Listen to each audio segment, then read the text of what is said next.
ബഹുമാനികളെ, അല്ലാഹുവിന്റെ മഹത്തായ അനുഗ്രഹം കൊണ്ട് ഇന്നലെ നാം സൂചിപ്പിച്ച ഹദീസിന്റെ ബാക്കി ഭാഗമാണ് ഇന്നത്തെ നമ്മുടെ വിഷയത്തിന് ആധാരം. 7 വിഭാഗം ജനങ്ങൾക്ക് അല്ലാഹു സുബ്ഹാനഹു വ തആല അവന്റെ സ്പെഷ്യൽ തണലായ അർശിന്റെ തണൽ അന്ത്യനാളിൽ നൽകുമ്പോൾ അതിലൊന്നാമതായി പറഞ്ഞത് ഇമാമുൻ അദ്ലുൻ, നീതി ചെയ്യുന്ന ഭരണാധികാരി എന്നതാണ്. അതിനെ സംബന്ധിച്ച് ഒരൽപ്പം ഇന്നലെ നാം വിശദീകരിച്ചു. ഏത് ഭരണരംഗത്തുള്ളവരും അവരവരുടെ മേഖലയിൽ നീതി പുലർത്തുന്നവർ ആകണം എന്ന് നാം സൂചിപ്പിച്ചു. ഇന്ന് ആ ഹദീസിന്റെ രണ്ടാമത്തെ ഭാഗമായി അഷ്റഫുൽ ഖൽഖ് സല്ലല്ലാഹു അലൈഹി വസല്ലം പഠിപ്പിച്ചു, അർശിന്റെ തണൽ ലഭിക്കുന്ന രണ്ടാമത്തെ വിഭാഗം വശാബുൻ നശഅ ഫീ ഇബാദത്തില്ലാഹ്, അല്ലാഹുവിന്റെ ഇബാദത്തിലായി വളർന്നു വന്ന യുവാവ്, വളർന്നു വന്ന ചെറുപ്പക്കാരൻ, അദ്ദേഹത്തിന് അല്ലാഹു സുബ്ഹാനഹു വ തആല അർശിന്റെ തണൽ നൽകുമെന്ന് മുഹമ്മദുർ റസൂലുള്ളാഹി സ്വല്ലല്ലാഹു അലൈഹി വസല്ലമ തങ്ങൾ പഠിപ്പിച്ചു. യുവത്വം എന്ന് പറയുന്നത് അല്ലാഹു സുബ്ഹാനഹു വ തആല കൊടുക്കുന്ന ഒരു വലിയ അനുഗ്രഹം ആണ്. യുവത്വത്തിന്റെ ഏറ്റവും പ്രധാനപ്പെട്ട ഗുണം ആരോഗ്യം ഉണ്ടാകുന്നു എന്നതാണ്. അതുകൊണ്ട് നമ്മുടെ ഇന്നത്തെ വിഷയം ആരോഗ്യവും ആരാധനയും എന്നതാണ്. ആരോഗ്യമുള്ള സമയത്താണ് നാം അല്ലാഹുവിന് വളരെ ആരാധനകൾ നിർവഹിക്കേണ്ടത്. അഷ്റഫുൽ ഖൽഖ് സല്ലല്ലാഹു അലൈഹി വസല്ലം നമ്മെ അർശിന്റെ തണൽ ലഭിക്കുന്ന വിഭാഗങ്ങൾ എണ്ണി പഠിപ്പിക്കുമ്പോൾ ശാബുൻ നശഅ ഫീ ഇബാദത്തില്ലാഹി എന്ന് പറഞ്ഞു. ബഹുമാനപ്പെട്ട പണ്ഡിതന്മാർ ഈ ഹദീസ് വിശദീകരിച്ചുകൊണ്ട് പറഞ്ഞു, ഖുസ്സ ശാബു ലികൗനിഹി മദിന്നത ഗലബത്തി ശഹ്വ. നബി സല്ലല്ലാഹു അലൈഹി വസല്ലം യുവത്വത്തെ സംബന്ധിച്ചും യുവാവിനെ സംബന്ധിച്ചും പ്രത്യേകം പറയാനുള്ള കാരണം, യുവത്വമുള്ള സമയത്താണ് ശരീരത്തിന്റെ ചാബല്യങ്ങൾക്ക് മനുഷ്യൻ അടിമപ്പെട്ടു പോകാനും മനുഷ്യന്റെ കുട്ടിത്തരത്തിൽ അവന്റെ യൗവന്യകാലത്ത് പല അബദ്ധങ്ങളിലേക്കും തിരിഞ്ഞു പോകാനും സാധ്യതയുണ്ട്. ആ സമയം അവനവനെ സൃഷ്ടിക്കപ്പെട്ട ലക്ഷ്യം എന്താണോ ആ ലക്ഷ്യത്തെ സംബന്ധിച്ച് ബോധമുള്ളതോടുകൂടി ജീവിക്കാൻ സാധിക്കുന്നവനാണ് അല്ലാഹു പ്രത്യേകമായ സമ്മാനം നൽകുന്നത്. മനുഷ്യനെ അല്ലാഹു സൃഷ്ടിച്ചത് ഈ ഭൗതികമായ ലോകത്തിൽ ജീവിച്ച് മറ്റുള്ള മൃഗങ്ങളെപ്പോലെ ഭുജിച്ച് ഭോഗിച്ച് ജീവിച്ച് ജീവനൊടുക്കാൻ വേണ്ടി അല്ല. മറ്റുള്ള ജീവികൾക്കൊക്കെ ഇവിടെ ജീവിക്കണം, ഭുജിക്കണം, തിന്നണം, അതിന്റെ വികാരശമനം നടത്തണം, കിടക്കണം, ഉറങ്ങണം, ഉണരണം, അങ്ങനെ അങ്ങ് ചത്തുപോകണം എന്നതാണ് അതിന്റെ ജീവിതത്തിന്റെ അകത്തുവ. നേരെ മറിച്ച് മനുഷ്യൻ അങ്ങനെ അല്ല. വമാ ഖലഖതുൽ ജിന്ന വൽ ഇൻസ ഇല്ലാ ലിയഅ്ബുദൂൻ. അല്ലാഹുവിനെ അറിഞ്ഞുകൊണ്ട് ഇബാദത്ത് ചെയ്യാൻ വേണ്ടി മാത്രമാണ് മനുഷ്യനെയും ജിന്നിനെയും ഞാൻ സൃഷ്ടിച്ചിട്ടുള്ളത് എന്ന് അല്ലാഹു ജല്ല ജലാലുഹു പറയുന്നു. അപ്പൊ അല്ലാഹുവിനെ ഇബാദത്ത് ചെയ്യലാണ് മനുഷ്യനെ സൃഷ്ടിച്ചതിന്റെ ലക്ഷ്യം. ആ ലക്ഷ്യം സാക്ഷാത്കരിക്കപ്പെടാൻ ഏറ്റവും കൂടുതൽ അനുയോജ്യമായ സമയം യുവത്വത്തിന്റെ സമയമാണ്. കാരണം പ്രായമാകുമ്പോൾ മനുഷ്യന് ഇബാദത്തുകൾ ചെയ്യാൻ ആരോഗ്യപരമായ ധാരാളം തടസ്സങ്ങൾ ഉണ്ടാകാൻ സാധ്യതയുണ്ട്. യുവത്വമുള്ള സമയത്താണ് അല്ലാഹുവിനെ ആരാധന ചെയ്യാൻ ഏറ്റവും കൂടുതൽ സൗകര്യം ഉള്ളത്. മനുഷ്യൻ യുവത്വത്തിന്റെ പ്രസരിപ്പിൽ ജീവിക്കുമ്പോൾ പിൽക്കാല ജീവിതത്തെ സംബന്ധിച്ച് പലപ്പോഴും ഓർമ്മ ഉണ്ടാവുകയില്ല. എന്റെ കരളിന്റെ കഷ്ണങ്ങളായ യുവാക്കൾ ചിന്തിക്കണം, നമുക്കാർക്കും ഇവിടെ ഇത്രകാലം ജീവിക്കാം എന്നതിന് ഗ്യാരണ്ടിയൊന്നും ഇല്ല. ഇബ്നു നബാത്തുൽ ബസ്രി റഹ്മത്തുള്ളാഹി അലൈഹി തങ്ങൾ പറഞ്ഞതുപോലെ പ്രായമുള്ളവരെ വിളിച്ചിട്ട് ബഹുമാനപ്പെട്ടവർ പറഞ്ഞു, ഓ പ്രായം ചെന്ന് കൈയും കാലുമൊക്കെ അതാ ചുളിഞ്ഞ് ശരീരത്തിലെ രോമങ്ങളൊക്കെ വെളുത്തിട്ടുള്ളവർ ഇല്ലേ, അങ്ങനെ നരബാധിച്ചിട്ടുള്ളവർ ഉണ്ടല്ലോ, അവരെ സംബന്ധിച്ച് ഇബ്നു നബാത്തുൽ ബസ്രി റഹ്മത്തുള്ളാഹി അലൈഹി തങ്ങൾ പറഞ്ഞു, ഓ നരബാധിച്ചിട്ടുള്ള വാർദ്ധക്യം ചെന്ന ആളുകളെ,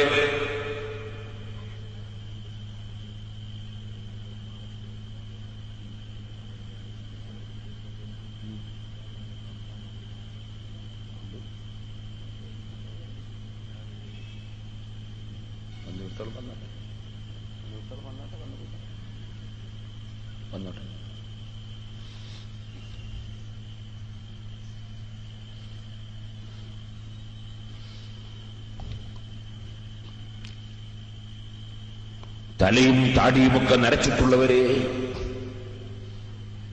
ഒരു പഴത്തിന്റെ തോൽ പച്ചക്കായ കൊടുക്കും. നിങ്ങൾ എന്തിനാണ് അങ്ങോട്ടൊന്നും വിശേഷമുണ്ടെ ഞാൻ പറയും. ഒരാള് ഒന്ന് ദ്വാരിപ്പിക്കാൻ വേണ്ടി വന്ന് പറയാൻ വേണ്ടി സമ്മതം ചോദിച്ചാണ്. ആള് വന്ന് ദ്വാരിപ്പിച്ച് പോയിക്കോട്ടെ, അയാൾക്ക് അത്ര അർജന്റ് ഉള്ളത് കൊണ്ടാണ്, ഒരു ചെറിയ രോഗമുള്ളത് കൊണ്ട് വിഷമമുള്ളത് കൊണ്ട് പറഞ്ഞാണ്. നിങ്ങളങ്ങോട്ട് നോക്കണ്ടില്ല. പ്രായമായി തലയും താടിയുമൊക്കെ നരച്ചിട്ടുള്ളവരെ, ഒരു പഴം, ഒരു പച്ചക്കായ, അതിന്റെ തോലിന്റെ കളർ മാറിയാൽ പിന്നെ അതുണ്ടോ കൊത്തിയെടുക്കാതെ ആ വാഴക്കുല ആ വാഴയുടെ മേലെ നിർത്തുന്നില്ലല്ലോ, തേങ്ങ വിളഞ്ഞു വരണ്ടു കഴിഞ്ഞാൽ പറിക്കാതെ വെക്കുന്നില്ലല്ലോ. ഇതുപോലെ ശരീരത്തിലുള്ള രോമങ്ങളുടെ കളറുകൾ മാറിയ പ്രായം ചെന്ന ജനങ്ങളെ, ഇനി പറിക്കാനുള്ള സമയം മാത്രമേ ബാക്കിയുള്ളൂ എന്നത് ജീവിതത്തിൽ ഒരിക്കലും വിസ്മരിച്ചു പോകണ്ട. ഇത് പറഞ്ഞ ഉടനെ ഇബ്നു നബാത്തുൽ ബസ്രി റഹ്മത്തുള്ളാഹി അലൈഹി തന്റെ ഉപദേശത്തിനിടക്ക് പറയുകയാണ്, ഓ ചെറുപ്പക്കാരെ, പഴുത്ത പഴം മാത്രമല്ലല്ലോ പറിക്കാറുള്ളത്, പച്ചക്കായ ഇരിഞ്ഞെടുക്കുന്നത് നിങ്ങൾ കാണാറില്ലേ? പച്ചക്കായ ഇരിഞ്ഞെടുക്കുന്നത് കാണാറില്ലേ? ഇളനീര് പറിച്ചെടുക്കുന്നത് കാണാറില്ലേ? പച്ചമാങ്ങ തച്ചിടുന്നത് കാണാറില്ലേ? പ്രായമുള്ളപ്പോൾ മാത്രമേ മരണം സംഭവിക്കുകയുള്ളൂ എന്ന ധാരണയോടെ ചെറുപ്പക്കാരാ നീ ജീവിക്കേണ്ടതില്ല. നിന്റെ മുന്നിൽ നിന്ന് അതേ പ്രായം വളരെ കൂടുതലൊന്നും ആയിട്ടില്ല, വിവാഹം തന്നെ കഴിച്ചിട്ടില്ല, അങ്ങനെയുള്ള എത്രയെത്ര ചെറുപ്പക്കാർ വളരെ പെട്ടെന്ന് അപകടത്തിലും അല്ലാതെയുമായി മരിച്ചുപോയവർ ഉണ്ട്. ഓ ചെറുപ്പക്കാരെ, ഓ ചെറുപ്പക്കാരികളെ, മരണത്തിന്റെ സമയം എപ്പോഴാണെന്നതിനെ സംബന്ധിച്ച് പറയാൻ നിർവാഹമില്ല. ചെറിയ കുട്ടികളെ വിളിച്ചിട്ട് ഇബ്നു നബാത്തുൽ ബസ്രി റഹ്മത്തുള്ളാഹി അലൈഹി നിങ്ങൾ പറഞ്ഞു, ഓ പഠിക്കുന്ന വിദ്യാർത്ഥികളെ, പഠിക്കുന്ന ചെറിയ കുട്ടികളെ, പച്ചക്കറി കൃഷി നടക്കുമ്പോൾ നിങ്ങൾ വെള്ളേരിയും കയപ്പയും പടവലവുമൊക്കെ കൃഷി ചെയ്യുമ്പോ അത് മിടിയിട്ട് വരുമ്പോൾ തന്നെ ഈച്ച കുത്തിപ്പോകുന്നത് കാണാറില്ലേ? തെങ്ങിന്റെ മുരട്ട് മച്ചിങ്ങ വീണത്, വെളിച്ചിൽ വീണത് കാണാറില്ലേ? ഉണ്ണിമാങ്ങ കൊഴിഞ്ഞു പോകുന്നത് കാണാറില്ലേ? ഇവിടെ മരണത്തിനുണ്ടോ പ്രായത്തിന്റെ കണക്ക്? നിശ്ചയിക്കപ്പെട്ട സമയത്ത് ഏതൊരു മനുഷ്യനും മരിക്കേണ്ടി വരില്ലേ? മനുഷ്യനെ അല്ലാഹു സൃഷ്ടിച്ചതെന്തിനാണ്? നിങ്ങൾക്കിവിടെ സുഖിച്ച് ഭോഗിച്ച് ജീവിച്ച് അങ്ങ് മരണപ്പെട്ടു പോകാനല്ല. വമാ ഖലഖതുൽ ജിന്ന വൽ ഇൻസ ഇല്ലാ ലിയഅ്ബുദൂൻ. അല്ലാഹുവിനെ ആരാധിക്കാൻ വേണ്ടി മാത്രമാണ് ജിന്നിനെയും മനുഷ്യനെയും ഞാൻ സൃഷ്ടിച്ചത് എന്ന് സൃഷ്ടിച്ച് സംവിധാനിച്ച് സംരക്ഷിച്ചു വരുന്ന റബ്ബ് അവന്റെ കലാമായ ഖുർആനിൽ നമ്മെ പഠിപ്പിക്കുന്നു. അപ്പോൾ നമ്മുടെ ലക്ഷ്യം എന്താണ് എന്നതിനെ സംബന്ധിച്ച് നമുക്ക് എപ്പോഴും ബോധം വേണം. അള്ളാഹുവിനെ ഇബാദത്തെടുക്കാൻ വേണ്ടിയാണ് നമ്മൾ സൃഷ്ടിക്കപ്പെട്ടത്. ആ ഇബാദത്തിനുള്ള സൗകര്യവും ആരോഗ്യവുമുള്ള സമയം യുവത്വമുള്ള സമയമാണ്. പ്രായമുള്ളവരോട് നിങ്ങൾ ചോദിച്ചു നോക്കൂ. അവർ നേരത്തെ സൽക്കർമ്മങ്ങൾ ചെയ്യാൻ മടി കാണിച്ചവരാണെങ്കിൽ ഇപ്പോൾ അവർ ഖേദിക്കുകയാണ്. മരിക്കാൻ അവർക്ക് സന്ദർഭം ഇല്ല. ധർമ്മന ജിങ്കോയിൽ ഇവിടെ മുന്നിൽ കസേര പിന്നെ അവിടെ ഉള്ളവരെ എഴുന്നേൽപ്പിക്കണം. നോക്കിയിട്ടല്ലേ ഒരു കാര്യം. ഇവിടെ മുന്നിൽ 1-2 കസേര ഒഴിവുണ്ട്. ഞാൻ പറഞ്ഞു വന്നത് ഇങ്ങോട്ട് ഇനിയിപ്പോ അത് നോക്കൂ. എല്ലാവരും നോക്കേണ്ടവർ നോക്കാത്തോണ്ടാണ് ഞാനിത് നോക്കേണ്ടി വരുന്നത്. ഞാൻ പറഞ്ഞു വന്നത് യുവത്വം. ആ യുവത്വം എന്ന് പറയുന്നത് ആരോഗ്യമുള്ള സമയമാണ്. അതിന് നീണ്ട സമയങ്ങളൊന്നുമില്ല. കുറേ കാലം ഞാൻ ആരോഗ്യത്തിൽ തന്നെ നിലനിൽക്കും എന്ന് ചിന്തിക്കുന്നതിന് അർത്ഥമില്ല. ഏത് സമയത്താണ് മനുഷ്യന് രോഗം വരുന്നതെന്നറിയില്ല. എത്ര യുവാക്കളാണ് ഇപ്പോൾ വളരെ ചെറുപ്പത്തിൽ ക്യാൻസർ രോഗം വന്ന് മരിച്ചുപോയവർ, ക്യാൻസർ രോഗത്തിൽ ഇപ്പോഴും കിടക്കുന്നവർ, വളരെ ചെറുപ്പത്തിൽ കിഡ്നിയുടെ രോഗം വന്ന് വിഷമിക്കുന്നവർ, വളരെ ചെറുപ്പത്തിൽ ഹാർട്ടിന്റെ അസുഖം വന്ന് ബുദ്ധിമുട്ടുന്നവർ. ഇന്നലെ എന്നെ സമീപിച്ച ഒരു ചെറുപ്പക്കാരൻ, അദ്ദേഹത്തിന് നടക്കാൻ തന്നെ കഴിയുന്നില്ല. ഒരു കാലിൽ ഇഴഞ്ഞു നടക്കേണ്ടി വരുന്നു. ചെറുപ്പക്കാരൻ, എന്നേക്കാൾ പ്രായം കുറവാണെന്ന് ഞാൻ മനസ്സിലാക്കും. അങ്ങനെ എത്ര ആളുകൾ. എന്റെ ചെറുപ്പക്കാരെ, അള്ളാഹു ആരോഗ്യവും ഒഴിവും തരുന്ന സമയം സൽക്കർമ്മങ്ങളിൽ ഏർപ്പെടുന്നതിന് പകരം ചുരുങ്ങിയ കാലത്തുള്ള ജീവിതത്തിൽ അമിതമായ ചിന്തകളും അമിതമായ ആലോചനകളും ഭാവി ജീവിതത്തെ സംബന്ധിച്ചും നമ്മുടെ ഒരിക്കലും അവസാനിക്കാത്ത ഭാവി ജീവിതമായ പാരത്രിക ലോകത്തെക്കുറിച്ചും ചിന്തിക്കാതെ ഞാൻ എന്നും ഇവിടെ സുരക്ഷിതമായി നിലനിൽക്കും എന്ന ഒരു ചിന്തയിലല്ലേ നമ്മുടെ യുവാക്കൾ പലപ്പോഴും നീങ്ങിക്കൊണ്ടിരിക്കുന്നത്. ബഹുമാനപ്പെട്ട അഹ്മദ് ഇബ്നു ഹജർ അസ്ഖലാനി റഹ്മത്തുള്ളാഹി അലൈഹി അവിടുത്തെ സഹീഹുൽ ബുഖാരിയുടെ വ്യാഖ്യാനത്തിൽ അതുകൊണ്ടാ പറഞ്ഞത്, യസ്റുൽ ഫതാ തൂലുസ് സലാമതി വൽ ബഖാ ഫകൈഫ തറാ തൂലസ് സലാമതി യഫ്അലൂ. ചെറുപ്പക്കാരനെ സന്തോഷിപ്പിക്കുന്നു, അവൻ സുരക്ഷിതമായി നീണ്ട ജീവിതം നയിക്കുന്നു എന്നത് അവന് സന്തോഷമായി അവൻ കാണുന്നു. പക്ഷേ ഇവന്റെ ഈ സുരക്ഷിതമായ ദൈർഘ്യമായ ജീവിതത്തിന്റെ നീളം എത്രയാണ്? യറദ്ദുൽ ഫതാ ബഅദ ഇത്തിദാലി വസിഹതി യനൂ ഇദാ റാമൽ ഖിയാമ വയുഹ്മലൂ. ആരോഗ്യത്തോടെ ജീവിക്കുമ്പോൾ ഇതെനിക്കെന്നും നിലനിൽക്കുമെന്ന ചിന്തയിലാണ് മനുഷ്യൻ. പക്ഷേ ആരോഗ്യത്തോടെ ഓടി നടന്ന സമയം, ആരോഗ്യത്തോടെ ചാടുകയും ഓടുകയും എല്ലാ രംഗത്തും പ്രവർത്തിക്കുകയും ചെയ്ത സമയം അത് വളരെ പെട്ടെന്ന് കഴിഞ്ഞുപോയി.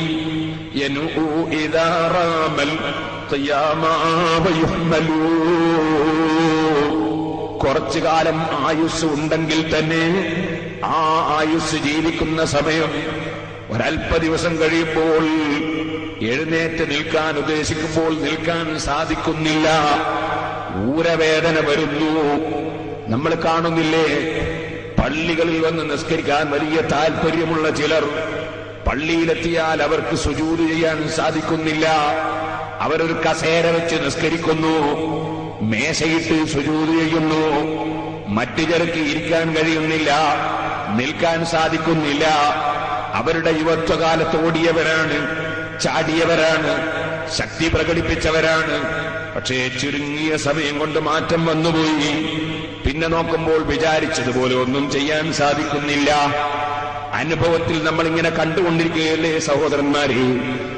ഇതുകൊണ്ട് തന്നെ നാം ആദ്യം നമ്മുടെ ജീവിതത്തെക്കുറിച്ചൊന്ന് ചിന്തിക്കണം.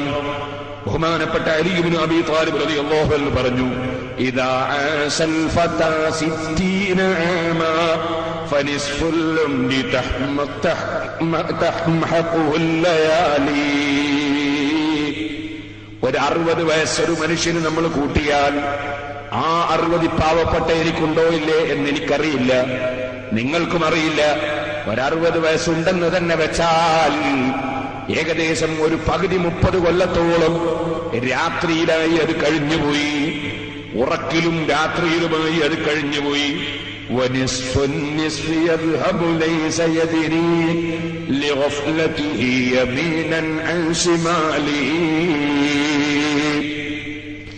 ഇനി ബാക്കിയുള്ളവർ 30 വയസ്സാണ് ജീവിക്കാനുള്ളത്. 30 വയസ്സോളം രാത്രിയിൽ കഴിഞ്ഞുപോയി. ഇനി ആ ഉള്ള 30-ൽ ഒരു 15 കൊല്ലത്തോളം നിന്റെ ഒന്നും തിരിയാത്ത എട്ടും പൊട്ടും തിരിയാത്ത കാലമെന്ന നിലയ്ക്ക് നിന്റെ ചെറുപ്പത്തിൽ അതും കഴിഞ്ഞുപോയി. ഇനി നിനക്കാകെ ജീവിതത്തിന് ബാക്കിയുള്ളത് എത്രയാണ്? 60 വയസ്സ് ജീവിക്കുന്ന നിനക്കുള്ളത് 15 വർഷമാണ് നിന്റെ ജീവിതം.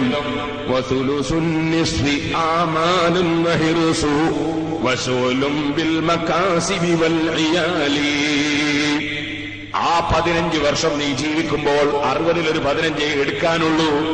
ബാക്കി മുഴുവനും അപ്പുറപ്പുറം തലയും പാലും മുറിച്ച് തീർന്നുപോയി. ഇനി ആ ഉള്ള 15-നെ കുറിച്ച് നീ ഒന്ന് ചിന്തിക്കൂ.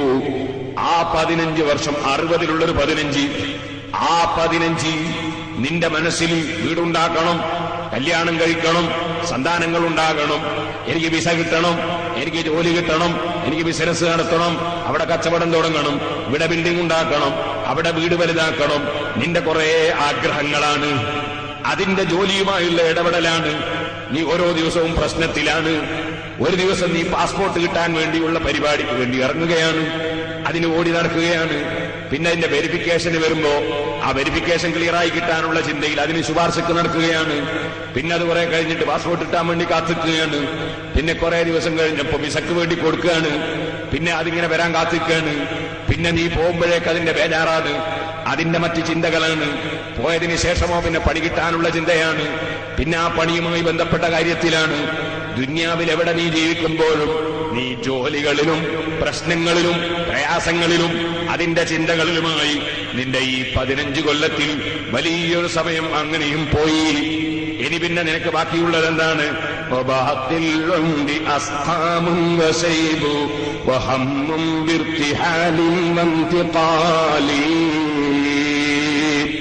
പിന്നെയുള്ളത് ഊരവേദനയാണ്, മുട്ടുവേദനയാണ്, കഴുത്തിന് നീരിറക്കമാണ്, പിന്നെ കൈമെന്ന് കടച്ചലാണ്, പിന്നെ വയറ്റിന് പിടിക്കായ്മയാണ്, പിന്നെ ഗ്യാസ് ട്രബിളാണ്, പിന്നെ കൊളസ്ട്രോളാണ്, പിന്നെ ആ പഞ്ചസാരന്റെ അസുഖമാണ്, പിന്നെയോ പിന്നെ പലതുമായി രോഗങ്ങളാണ്.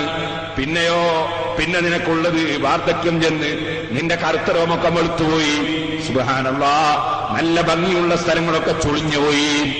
അങ്ങനെ നിന്റെ ഭംഗി പോയി, നിന്റെ എല്ലാം നശിച്ചുകൊണ്ടിരിക്കുകയാണ്.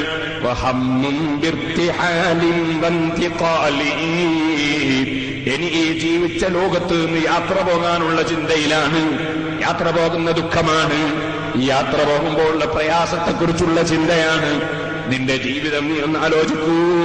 ഫഹുബ്ബുൽ മർഇ തൂലൽ അംരി ജഹ്ലു വഖിസ്മതുഹു അലാ ഹാദൽ മിസാലി. ചിന്താശക്തിയുള്ള മഹാനായ അലി ഇബ്നു അബീ ത്വാലിബ് റളിയല്ലാഹു അൻഹു പറഞ്ഞു, മോനെ, നീ അല്ലാഹുവിനെ പ്രിയം വെച്ച് അല്ലാഹുവിന് ഇബാദത്തെടുത്ത് ഒരു നീണ്ട ജീവിതത്തിന് വേണ്ടി ഒരുങ്ങി നിൽക്കണമെന്ന ചിന്തയിൽ നീ അതുമായി ബന്ധപ്പെടുന്ന ചിന്ത നിന്റെ മനസ്സിലില്ലെങ്കിൽ, നീണ്ട ജീവിതത്തിന് വേണ്ടിയുള്ള ഒരുക്കത്തെക്കുറിച്ചുള്ള ചിന്ത നിന്റെ മനസ്സിലില്ലെങ്കിൽ, രാജാവായ റബ്ബിനെ പ്രിയം വെച്ച് അവനെ ഒരു നോക്ക് കാണണമെന്ന ചിന്ത നിനക്കുണ്ടാകുന്നില്ലെങ്കിൽ, ആ രാജാവ് ഏറ്റവും പ്രിയം വെച്ച ഹബീബായ മുഹമ്മദ് റസൂലുള്ളാഹി സ്വല്ലല്ലാഹു അലൈഹി വസല്ലം തങ്ങളെ കൊടിക്കീഴിൽ എനിക്കൊന്ന് എത്തിച്ചേരണമെന്ന ചിന്തയില്ലെങ്കിൽ, ആ മുഹമ്മദ് നബിയുടെ പുന്നാര മുഖമൊന്ന് കാണണമെന്ന ആഗ്രഹമില്ലെങ്കിൽ, ആ മുഹമ്മദ് നബി സ്വല്ലല്ലാഹു അലൈഹി വസല്ലം തങ്ങളുടെ സച്ചരിതരായ ശിഷ്യന്മാരെയും മുൻഗാമികളമായ മഹാന്മാരെയും ഒക്കെ എനിക്കും പോയി പരിചയപ്പെടുകയും കൈപിടിക്കുകയും സലാം പറയുകയും അവരുടെ കൂടെ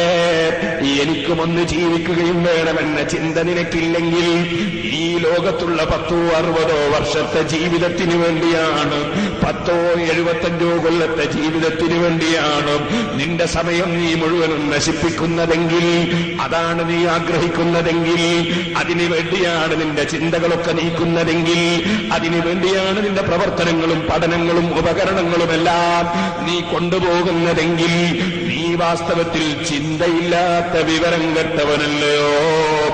വിവരമുള്ളവരും ബുദ്ധിയുള്ളവരുമാരാണ്.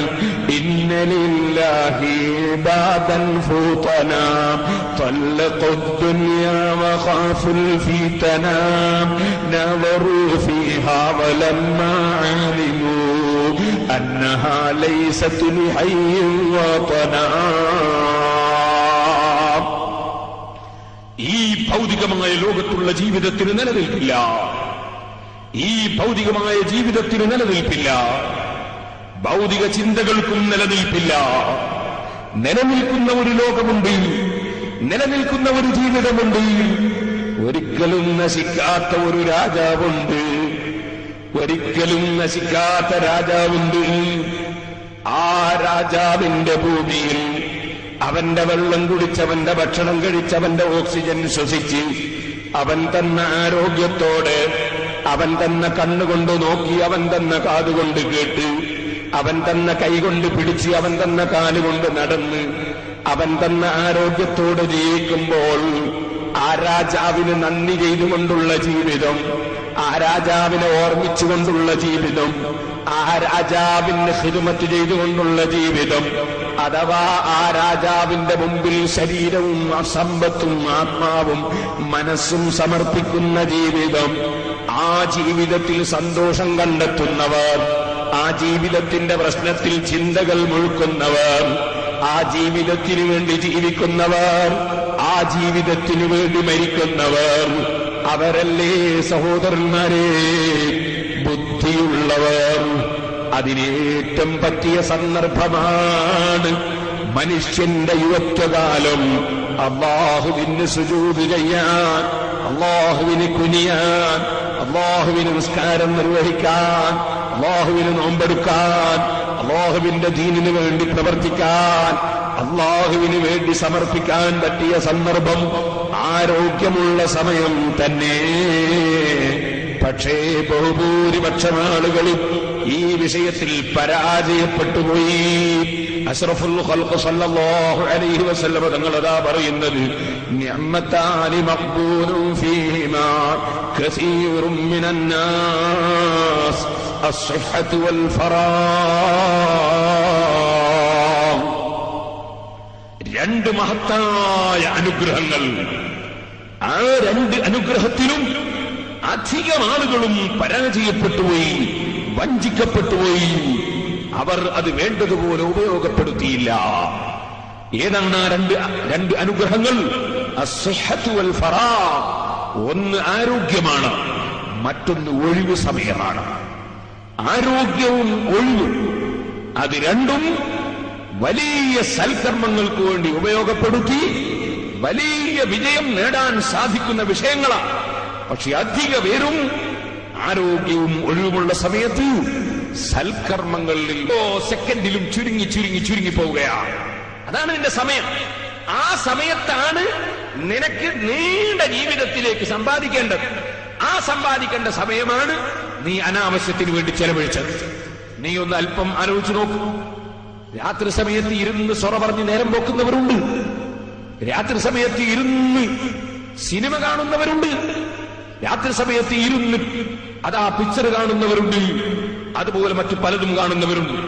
ഇവിടെ ആരോ ഒരാള് ഒരു സംശയം ചോദിച്ചു, മുഴുവൻ സമയവും പാട്ട് കേൾക്കുന്ന ചാനലിൽ പരിപാടിയുടെ പരസ്യം കൊടുത്തത് വിശദീകരിക്കാമോ എന്നൊരു ചോദ്യം ചോദിച്ചു.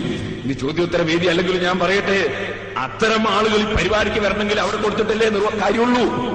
അപ്പോ മുഴു സമയവും പാട്ടിന് പകരം 1 മിനിറ്റെങ്കിലും ഒരു നല്ല കാര്യത്തിന്റെ പരസ്യം ആയി കിട്ടിയാൽ അത്രയും ഹൈറായി. 1 മിനിറ്റെങ്കിലും രക്ഷപ്പെട്ടു.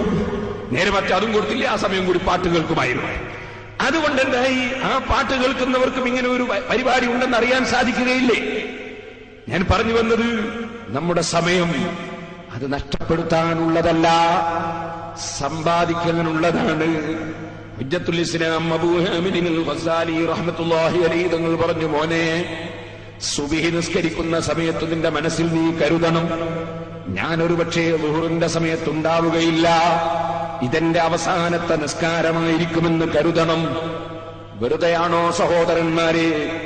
ഞാൻ ഓർക്കുന്നു, നമ്മുടെ നാട്ടിൽ നിന്ന് തന്നെ സുബ്ഹിയോടടുത്ത സമയത്ത് എയർപോർട്ടിലേക്ക് പോയ നമ്മുടെ സജീവ 2 പ്രവർത്തകന്മാർ, അബ്ദുറഹ്മാൻ ഹാജിയും അഹമ്മദ് ഹാജിയും, സുബ്ഹി നിസ്കരിച്ചവർ യാത്ര തുടർന്നു. അതേ കോഴിക്കോടെത്തുന്നതിന് മുമ്പ് കൊയിലാണ്ടിയിൽ ആക്സിഡന്റായി മരണപ്പെട്ടുപോയി. അള്ളാഹു അവരുടെ ഖബർ സന്തോഷത്തിലാക്കട്ടെ. അതുപോലെ മരിച്ചുപോയ മുഴുവനാളെ ഖബറുമുള്ള സന്തോഷത്തിലാക്കട്ടെ.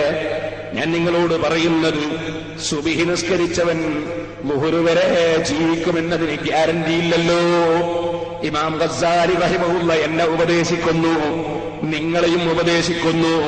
ഓ മനുഷ്യ, നീ സുബ്ഹി നിസ്കരിക്കുന്ന സമയത്ത് ഇതെന്റെ അവസാനത്തെ നിസ്കാരമാണെന്ന് കരുതി നിസ്കരിക്കണം കേട്ടോ. ളുഹറിന്റെ സമയത്ത് നീ ഉണ്ടാകുമെന്നതിന് ഉറപ്പില്ല. ളുഹർ നിസ്കരിക്കുമ്പോൾ ഇതെന്റെ അവസാനത്തെ സംഭാഷണമാണ്, എന്നെ പടച്ച റബ്ബുമായി എന്റെ അവസാനത്തെ സംഭാഷണമാകാമിത്. അസറിന്റെ സമയത്ത് നിസ്കരിക്കാൻ ഞാൻ ഉണ്ടായിക്കൊള്ളണമെന്നില്ല. ആ കരുത്തോടെ നീ ളുഹർ നിസ്കരിക്കണം. അസറിന്റെ സമയമാകുമ്പോ എന്റെ അവസാനത്തെ വിളിയാണ് ഞാൻ കേട്ടത്, ഇനി മഗ്‌രിബിന്റെ സമയത്ത് ഞാൻ ഉണ്ടാകണമെന്നില്ല. മഗ്‌രിബ് നിസ്കരിക്കുമ്പോ ഇശാഇന്റെ സമയത്ത് ഞാൻ ഉണ്ടാകണമെന്നില്ല. ഇശാ നിസ്കരിക്കുമ്പോ സുബ്ഹി നിസ്കരിക്കാൻ ഞാൻ ഉണ്ടാകണമെന്നില്ല. ഇതെന്റെ അവസാനത്തെ സംഭാഷണമാകാം. ഇക്കേൾക്കുന്നത് അവസാനത്തെ ബാങ്കാകാം. ഇക്കേൾക്കുന്ന ഇഖാമത്തിന്റെ അവസാനത്തെ ഇഖാമത്താകാം. ഇനി ഒരു പക്ഷേ എനിക്ക് വേണ്ടി ജനങ്ങൾ നിസ്കരിക്കലാകാം.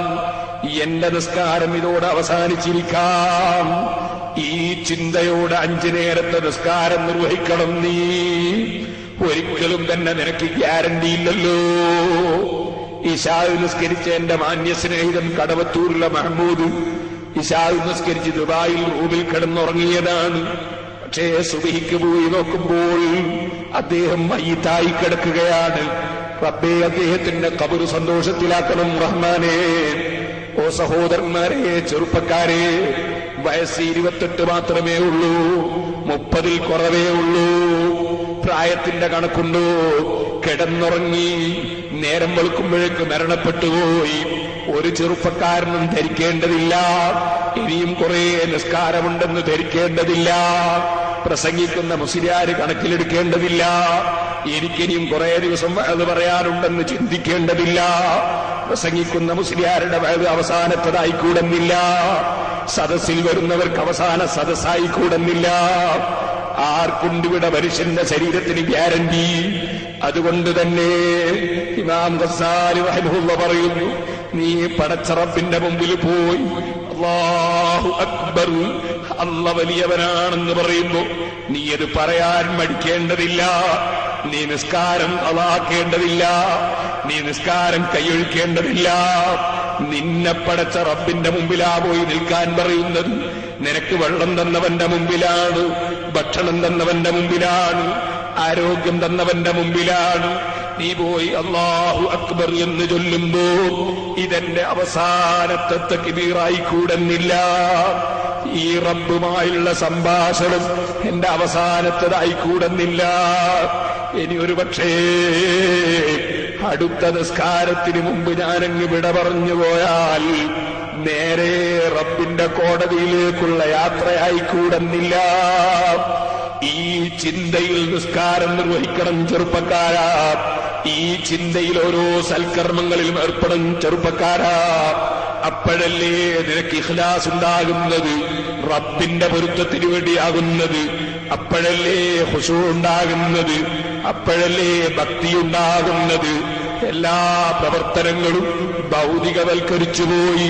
രാഷ്ട്രീയം പോലെ, ബിസിനസ് പോലെ, മറ്റ് ഭൗതിക വിഷയങ്ങളെ പോലെ മനുഷ്യന്റെ സൽക്കർമ്മങ്ങളും ഇബാദത്തുകളും നമുക്ക് തരം താഴ്ത്തിക്കൂടാ. ഇമാം ഗസ്സാലി റഹിമഹുല്ലാഹ് വിശദീകരണം നൽകുന്നു. ആഴത്തിൽ ചിന്തിക്കണം.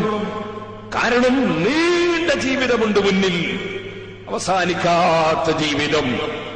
ആ ജീവിതത്തിൽ വിശ്വസിച്ചവനേ മുസ്ലിമാവൂ. അൽ ഈമാനു അൻ തുഅ്മിന ബില്ലാഹി വമലായികതിഹി വകുതുബിഹി വറുസുലിഹി വൽ യൗമിൽ ആഖിർ. അല്ലേ ഈമാൻ എന്ന് പറഞ്ഞാൽ എന്താ? അല്ലാഹുവിൽ അചഞ്ചലമായ വിശ്വാസം വേണം, അല്ലാഹുവിന്റെ മലക്കുകളിൽ അചഞ്ചലമായ വിശ്വാസം വേണം, അല്ലാഹുവിന്റെ കിതാബുകളിൽ വിശ്വാസം വേണം, അല്ലാഹു പറഞ്ഞേറ്റ മുർസലീങ്ങളിൽ വിശ്വാസം വേണം. വൽ യൗമിൽ ആഖിർ, ഈ ദിവസത്തെക്കുറിച്ചും ഈ രാജ്യത്തെക്കുറിച്ചും ഈ ലോകത്തെക്കുറിച്ചും ചിന്തിച്ചാൽ പോരാ. വൽ യൗമിൽ ആഖിർ, അവസാന നാളിനെ കുറിച്ച് വിശ്വസിക്കണം. പലർക്കും അത് ഇല്ലാതെ പോകുന്നു, അല്ലേ? ഇപ്പൊ നിങ്ങൾ നോക്കൂ, ഞാൻ ഓർമ്മിക്കാണ് ഒരാള്, ഞാൻ കുറ്റ്യാടിയിൽ സിറാജുൽ ഹുദ ആരംഭിച്ച സമയകാലത്ത് മർഹൂം അണ്ടോണ ഉസ്താദിന് അവിടെ ഒരു ക്ലാസ്സിന് വേണ്ടി കൊണ്ടുവന്നു. അപ്പൊ കുറച്ച് പ്രായമുള്ള ഒരാള് അവിടെ വന്നു. അപ്പൊ ഉസ്താദ് അവர்கள் അദ്ദേഹത്തോട് പറഞ്ഞു, നിങ്ങൾ അഹ്ലുസുന്നത്തി വൽ ജമാഅത്തിൽ, സുന്നത്ത് ജമാഅത്തിൽ ഉറച്ചു നിൽക്കണം. അല്ലാഹുവിന്റെ റസൂലും അവിടുത്തെ സഹാബത്തും കഴിഞ്ഞുപോയ സർവ്വ ഇമാമിങ്ങളും ഔലിയാക്കളും ആരിഫീങ്ങളും മുഴുവനും നടന്നു വന്ന വഴിയാണ് സുന്നത്ത് ജമാഅത്ത്.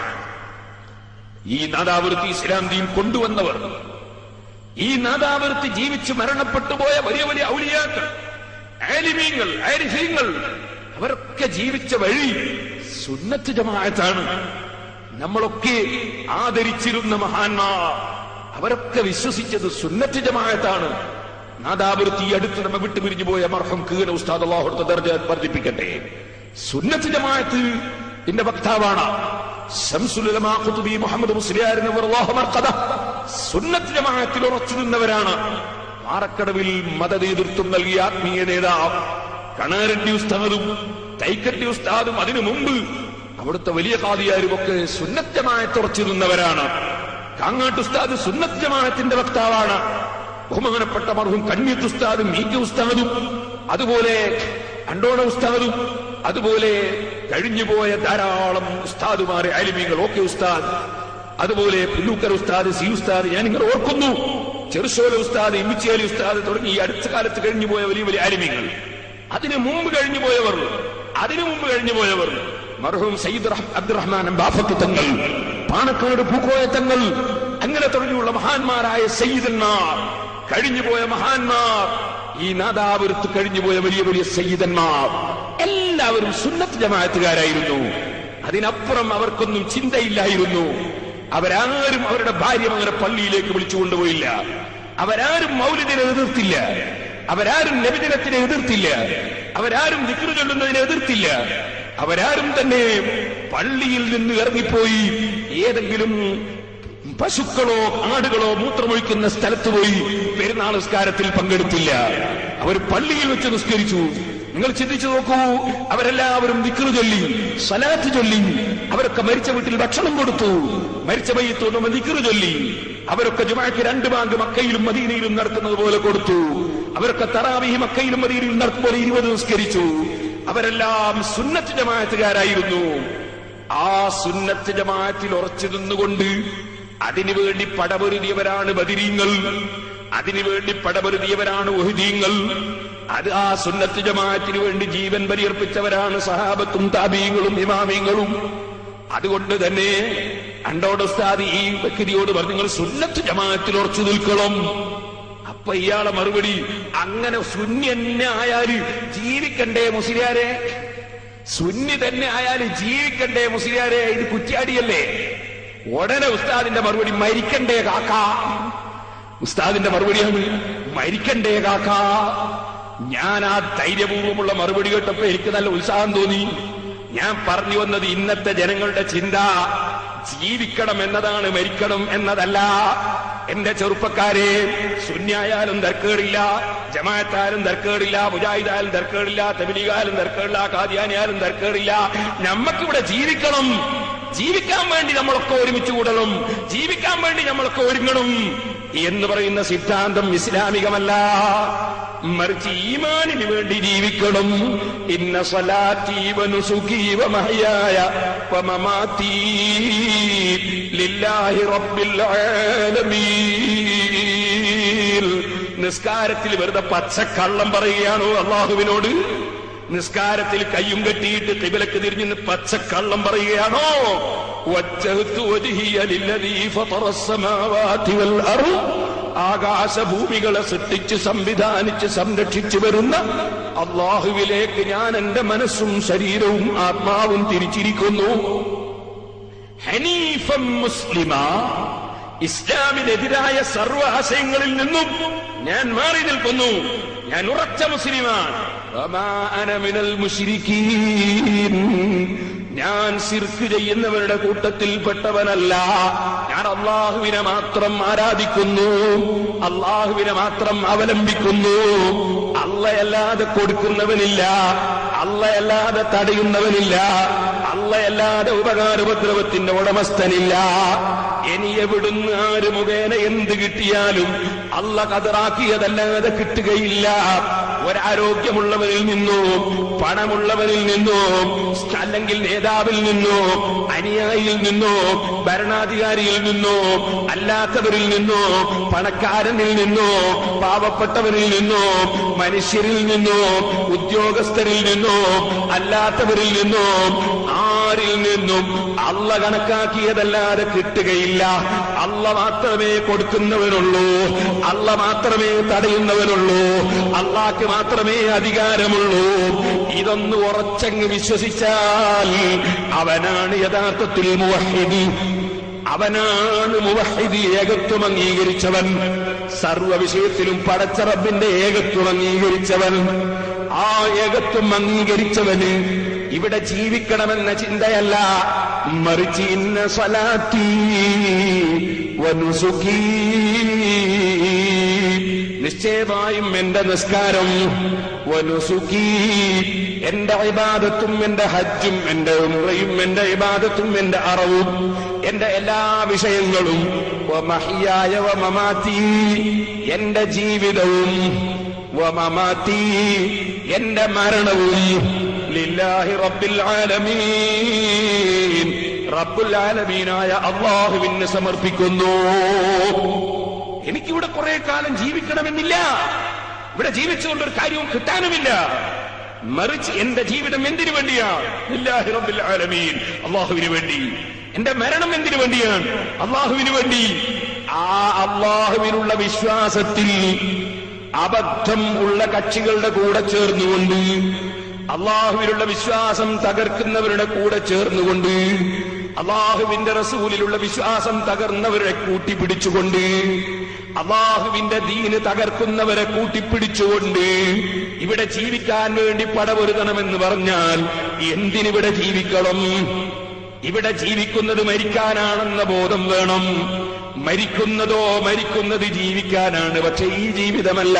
ഫലനുഹയ്യന്നഹും ഹയാത്തൻ ത്വയ്യിബ, ഒരു പ്രശ്നവുമില്ലാത്ത ഒരു ജീവിതം. തലവേദനയുടെ പ്രശ്നമില്ല, ഡോക്ടറെ കാണേണ്ടതില്ല, വക്കീലിനെ ചെന്ന് നോക്കേണ്ടതില്ല, കോടതിയിൽ നിന്ന് നോട്ടീസില്ല, പോലീസ് സ്റ്റേഷൻ ഭയപ്പെടേണ്ടതില്ല, ഒരക്രമിയെയും ഭയപ്പെടേണ്ടതില്ല, ആരെയും പേടിക്കേണ്ടതില്ലാത്തൊരു ജീവിതം, ആരും ശല്യം ചെയ്യാത്തൊരു ജീവിതം, ആരും കുറ്റം പറയാത്തൊരു ജീവിതം, ആരും എതിർക്കാനില്ലാത്തൊരു ജീവിതം, എല്ലാവർക്കും സന്തോഷം ലഭിക്കുന്ന ജീവിതം. അവിടെ യുവത്വം നശിച്ച് പ്രായം കൂടുന്നില്ല, ആരോഗ്യം തകരുന്നില്ല. ഇരിക്കുന്ന വീട്ടിൽ നിന്നിറങ്ങി മയ്യത്ത് കട്ടിലിൽ കയറി ഒരു ദിവസം പോകേണ്ടതില്ല. എവിടെ ചെന്നാലും ആരായിരുന്നാലും അതേ, ആർക്കുമില്ലേ ഒരു ദിവസം ഒരു യാത്ര. പക്ഷേ ആ ജീവിതത്തിൽ യാത്ര പോകേണ്ടതില്ല. സ്വർഗത്തിലുള്ള ജീവിതമാണ്. ഫലനുഹയ്യന്നഹും ഹയാത്തൻ ത്വയ്യിബ, നല്ല ഒരു ജീവിതം നമ്മളവരെ ജീവിപ്പിക്കും നബിയേ. അത് സ്വർഗത്തിലുള്ള ജീവിതമാണ്. ആ ജീവിതത്തിന് വേണ്ടിയാകണം ഇവിടെയുള്ള ജീവിതം. ആ ജീവിതത്തിന് വേണ്ടിയാകണം ഇവിടെയുള്ള മരണം. അത് അല്ലാഹുവിന് വേണ്ടി സമർപ്പിച്ചുകൊണ്ടാകണം. അതാണ് സഹോദരന്മാരെ, ആരും തന്നെയില്ല,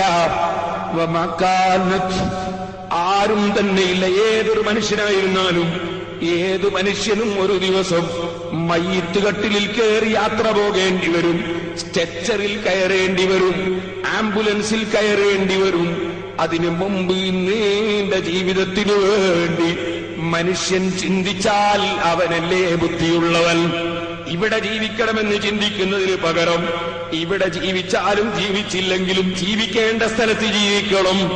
അപ്പോഴാണ് ഈമാനിന് വില കൽപ്പിക്കുന്നത്, അപ്പോഴാ സുന്നത്ത് ജമാഅത്തിന് വില കൽപ്പിക്കുന്നത്, അപ്പോഴാ ദീനിന് വില കൽപ്പിക്കുന്നത്. ഇല്ലെങ്കിൽ ഇവിടെ ജീവിച്ച് മരിക്കണം, ജീവിക്കണം, ജീവിക്കണം എന്ന ചിന്തയ്ക്ക് ജീവിക്കാൻ സംഘടിക്കണം, ജീവിക്കാൻ ഒരുങ്ങണം, ജീവിക്കാൻ ആയുധമുണ്ടാക്കണം എന്ന് ചിന്തിക്കുന്നതിന് പകരം മരിക്കാൻ ഒരുങ്ങണം. മരണത്തിന്റെ ശേഷമുള്ള ജീവിതം വിജയിക്കണം. ഇത് ചിന്തിക്കാത്തത് കൊണ്ടാ ഉസ്താദ് ചോദിച്ചത്, മരിക്കണ്ട കാക്ക, ജീവിച്ചാൽ മതിയോ? ഇന്ന സ്വലാത്തി വനുസുകി വമഹയായ വമമാതി ലില്ലാഹി റബ്ബിൽ ആലമീൻ. എന്റെ ജീവിതവും മരണവും അല്ലാഹുവിന് സമർപ്പിക്കുന്നു. ജീവിക്കുന്നത് അല്ലാഹുവിന് വേണ്ടി, പ്രവർത്തിക്കുന്നത് അല്ലാഹുവിന് വേണ്ടി. അപ്പൊ അല്ലാഹു പൊരുത്തപ്പെട്ടതേ വിശ്വസിക്കാവൂ, അല്ലാഹു പൊരുത്തപ്പെട്ടതേ അംഗീകരിക്കാവൂ, അല്ലാഹു പൊരുത്തപ്പെട്ടതേ പ്രവർത്തിക്കാവൂ. അല്ലാഹു പൊരുത്തപ്പെടാത്തത് കൈയൊഴിക്കണം, വിശ്വാസരംഗത്ത് കൈയൊഴിക്കണം, അല്ലാത്ത സ്ഥലത്ത് കൈയൊഴിക്കണം. അപ്പൊ നമുക്ക് ആരാണ് മാതൃക? ആരുടെ നിർദ്ദേശമാ സ്വീകരിക്കേണ്ടത്? സ്വീകരിക്കേണ്ടത് പ്രസിഡന്റിന്റെ നിർദ്ദേശമല്ല, ചെയർമാന്റെ നിർദ്ദേശമല്ല, സെക്രട്ടറിയുടെ നിർദ്ദേശമല്ല, ഈ പാവപ്പെട്ട എന്റെ നിർദ്ദേശമല്ല. നിർദ്ദേശം സ്വീകരിക്കേണ്ടത് മുഹമ്മദ് റസൂലുള്ളാഹി സ്വല്ലല്ലാഹു അലൈഹി വസല്ലം തങ്ങളുടെ നിർദ്ദേശം സ്വീകരിക്കണം. ആ റസൂലുള്ളാഹി സ്വല്ലല്ലാഹു അലൈഹി വസല്ലം നിങ്ങൾ എന്ത് പറഞ്ഞു? മൻ അഹ്ദസ ഫീ അംരിനാ ഹാദാ മാ ലൈസ മിൻഹു ഫഹുവ റദ്ദ്. ഈ ഇസ്ലാം കാര്യത്തിൽ പെടാത്ത ഒരു പുതിയ ആശയം ആര് കൊണ്ടുവന്നോ ഫഹുവ റദ്ദ്, അവനെ തള്ളപ്പെടണം. അവനെ കൊള്ളണം എന്നല്ല, അവനെ അംഗീകരിക്കണം എന്നല്ല, അവനുമായി കൂട്ടിച്ചേർന്നുകൊണ്ട് പ്രവർത്തിക്കണം എന്നല്ല. ഫഹുവ റദ്ദ്, അവൻ തള്ളപ്പെടേണ്ടവനാണ്. മുഹമ്മദുർ റസൂലുള്ളാഹി സ്വല്ലല്ലാഹു അലൈഹി വസല്ലം തങ്ങൾ പറയും, അവൻ കൊണ്ടുവന്ന ആശയം തള്ളണം, അവനെയും തള്ളണം. ഇത് അല്ലാഹുവിന്റെ റസൂൽ പഠിപ്പിക്കുന്നു. മറ്റൊരു ഹദീസിൽ അല്ലാഹുവിന്റെ റസൂൽ മഹാന്മാരെ സവിശേഷത അടക്കം പഠിപ്പിക്കുന്നു. മൻ അഹദസ ഔ ആവാ മുഹ്ദിസൻ ഫഅലൈഹി ലഅനത്തുല്ലാഹി വൽ മലായികതി വന്നാസി അജ്മഈൻ. വല്ലവനും ഒരു പുത്തനാശയക്കാരനായാൽ, അല്ലെങ്കിൽ ഒരു പുത്തനാശയക്കാരന് ഒത്താശ ചെയ്യുന്നവനായാൽ, അല്ലാഹുവിന്റെ റസൂൽ പറയുന്നു, പുത്തനാശയക്കാരന് അഭയം നൽകിയാൽ ഫഅലൈഹി ലഅനത്തുല്ലാഹ്. ബുഖാരിയിൽ ഒരു സ്ഥലത്തല്ല, രണ്ട് സ്ഥലത്തല്ല, മൂന്ന് സ്ഥലത്തല്ല, ഈ ഹദീസ് എത്രയോ സ്ഥലത്ത് ആവർത്തിച്ച് പറയാണ്. ഇമാം ബുഖാരി സഹീഹുൽ ബുഖാരി റിപ്പോർട്ട് ചെയ്യാണ്, അത്തരക്കാർക്ക് അല്ലാഹുവിന്റെ ലഅനത്തുണ്ട്, അല്ലാഹുവിന്റെ റഹ്മത്തിൽ നിന്ന് അവരെ ദൂരീകരിച്ചു പോയി. അല്ലാഹുവിന്റെ റഹ്മത്ത് കിട്ടാതെ ബോംബുണ്ടാക്കിയിട്ട് കാര്യമുണ്ടോ? അല്ലാഹുവിന്റെ റഹ്മത്തുണ്ടാകാതെ വടിയെടുത്തിട്ട് കാര്യമുണ്ടോ? അല്ലാഹുവിന്റെ റഹ്മത്തല്ലേ ആദ്യം കിട്ടേണ്ടത്. അല്ലാഹുവിന്റെ റസൂൽ പറയുന്നു, അല്ലാഹുവിന്റെ റഹ്മത്തിൽ നിന്ന് അവരെ ദൂരീകരിക്കപ്പെട്ടു പോയി. ഫഅലൈഹി ലഅനത്തുല്ലാഹി വൽ മലായിക, മലക്കുകളെ ലഅനത്തും അവർക്കുണ്ട്. വന്നാസി അജ്മഈൻ, സജ്ജനങ്ങളായ മുഴുവൻ ആളുകളുടെയും ലഅനത്ത് അവർക്കുണ്ട്. മുഴുവൻ ആളും ശപിക്കുന്ന നിലയ്ക്ക് പിന്നെ നമുക്ക് ദുനിയാവിൽ രക്ഷയുണ്ടോ ആഖിറത്തിൽ രക്ഷയുണ്ടോ? ഇത് പറഞ്ഞുകൊണ്ട് അല്ലാഹുവിന്റെ റസൂൽ പറയുന്നു, ലാ യഖ്ബലുല്ലാഹു മിൻഹു സർഫൻ വലാ അദിലാ. ഫർളോ സുന്നത്തോ ആയ ഒരൊറ്റ അമലും പുത്തൻവാദികളിൽ നിന്നും, പുത്തനാശയക്കാർക്ക് ഒത്താശ ചെയ്യുന്നവരിൽ നിന്നും, കൂട്ടുപിടിക്കുന്നവരിൽ നിന്നും അല്ലാഹു സ്വീകരിക്കുന്നതല്ല. ഇമാം ബുഖാരി റിപ്പോർട്ട് ചെയ്യുന്നു, ചെറുപ്പക്കാരെ, ആദ്യം വിശ്വാസം ക്ലിയറാകണം. ശരിയായ വിശ്വാസമുള്ളവരുടെ കൂടെ കൂട്ടു ജീവിതം നയിക്കണം. വിശ്വാസം പിഴച്ചവരുടെ കൂടെ അങ്ങ് പോയാൽ നമ്മുടെ ഈമാൻ തകർന്നു പോകും. ഈമാൻ തകർന്നു കഴിഞ്ഞാൽ പിന്നെ ഒന്നുണ്ടായിട്ടും കാര്യമില്ല. അതുകൊണ്ട് തന്നെ എന്റെ കരളിന്റെ കഷ്ണങ്ങളായ ചെറുപ്പക്കാരോട് നാളെ മഹ്ശറയിൽ വരുമ്പോ പേരോട് അബ്ദുറഹ്മാൻ സഖാഫി സപ്തദിന പ്രഭാഷണം എന്ന് പറഞ്ഞിട്ട് അതാ പല പ്രചരണവും നടത്തി 7 ദിവസം വയലുണ്ടെന്ന് പറഞ്ഞപ്പോ ഞങ്ങൾ ചെറുപ്പക്കാര് പലരും വയലിന്റെ സദസ്സിലേക്ക് ഞങ്ങൾ ആവേശത്തോടെ പോയി. എന്താ പറയുന്നത് കേൾക്കാൻ വേണ്ടി പോയി. ഓ റബ്ബേ, അദ്ദേഹത്തിന് നീ പറയാനുള്ള തൗഫീഖ് കൊടുത്തിട്ട് ഇതിന്റെ ഗൗരവം ഞങ്ങളോട് പറഞ്ഞിട്ടില്ല. നിസ്കാരത്തെ കുറിച്ച് അയാൾ പറഞ്ഞിരുന്നു, നോമ്പിനെ കുറിച്ച് പറഞ്ഞിരുന്നു, കള്ളു കുടിക്കുന്നതിനെതിരായി പറഞ്ഞിരുന്നു, വ്യഭിചാരത്തിനെതിരെ പറഞ്ഞിരുന്നു, കുടുംബബന്ധം തകർക്കുന്നതിനെതിരെ പറഞ്ഞിരുന്നു. പക്ഷേ വിശ്വാസം തകർന്നു പോകുന്ന പുത്തനാശയത്തെ സംബന്ധിച്ച് ഞങ്ങൾക്കത് പറഞ്ഞു തന്നിട്ടില്ല എന്ന് റബ്ബിന്റെ മുമ്പിൽ വെച്ച് എന്റെ കരളിന്റെ കഷ്ണങ്ങളായ ചെറുപ്പക്കാർ റബ്ബിന്റെ മുമ്പിൽ കംപ്ലൈന്റ് പറയാനുള്ള അവസരം ഉണ്ടാക്കിക്കൂടാ. അതുകൊണ്ട് ആദ്യമായി പറയട്ടെ, ചെറുപ്പക്കാരെ, നിങ്ങൾ നിങ്ങളെ ഈമാൻ സംരക്ഷിക്കണം. നിങ്ങൾ സുന്നത്ത് ജമാഅത്ത് മുറുകെ പിടിച്ച് ജീവിക്കണം. സുന്നത്ത് ജമാഅത്ത് വിശ്വസിക്കുന്ന അഹ്ലുസുന്നത്തി വൽ ജമാഅത്തിന്റെ പണ്ഡിതന്മാർ അവർക്കിടയിൽ ചിലപ്പോൾ ശാഖാപരമായ ചില മസ്അലകളിൽ തർക്കങ്ങൾ ഉണ്ടാകും. അതുപോലെ ശാഖാപരമായ ചില ഭിന്നതകൾ ഉണ്ടാകും, ചില സംഘടനാപരമായ ഭിന്നതകൾ ഉണ്ടാകും. അതിന്റെ പേരിൽ നിങ്ങൾ ഒരു സംഘടനയിലുള്ള പണ്ഡിതനെയും ചീത്ത പറയരുത്, ഒരു സംഘടനയിലുള്ള ആലിമിനെയും നിസ്സാരപ്പെടുത്തരുത്, ഒരു തങ്ങന്മാരെയും നിങ്ങൾ നിസ്സാരപ്പെടുത്തരുത്. ഇൽമിന് ബഹുമാനമുണ്ട്, നബി കുടുംബത്തിന് ബഹുമാനമുണ്ട്. അത് നമ്മളെ സംഘടന ആയാലും ഇല്ലെങ്കിലും നബിയുടെ കുടുംബം കുടുംബം തന്നെ. നമ്മളെ സംഘടന ആയാലും ഇല്ലെങ്കിലും പണ്ഡിതന്മാര് തന്നെ. നമ്മളെ ഈമാനിന് കേടുവരുന്ന ഒരു വിഷയത്തിലും നമ്മൾ ഇറങ്ങിപ്പോകരുത് കേട്ടോ. നല്ലവരുമായി കൂട്ടുചേർന്ന് ജീവിക്കണം.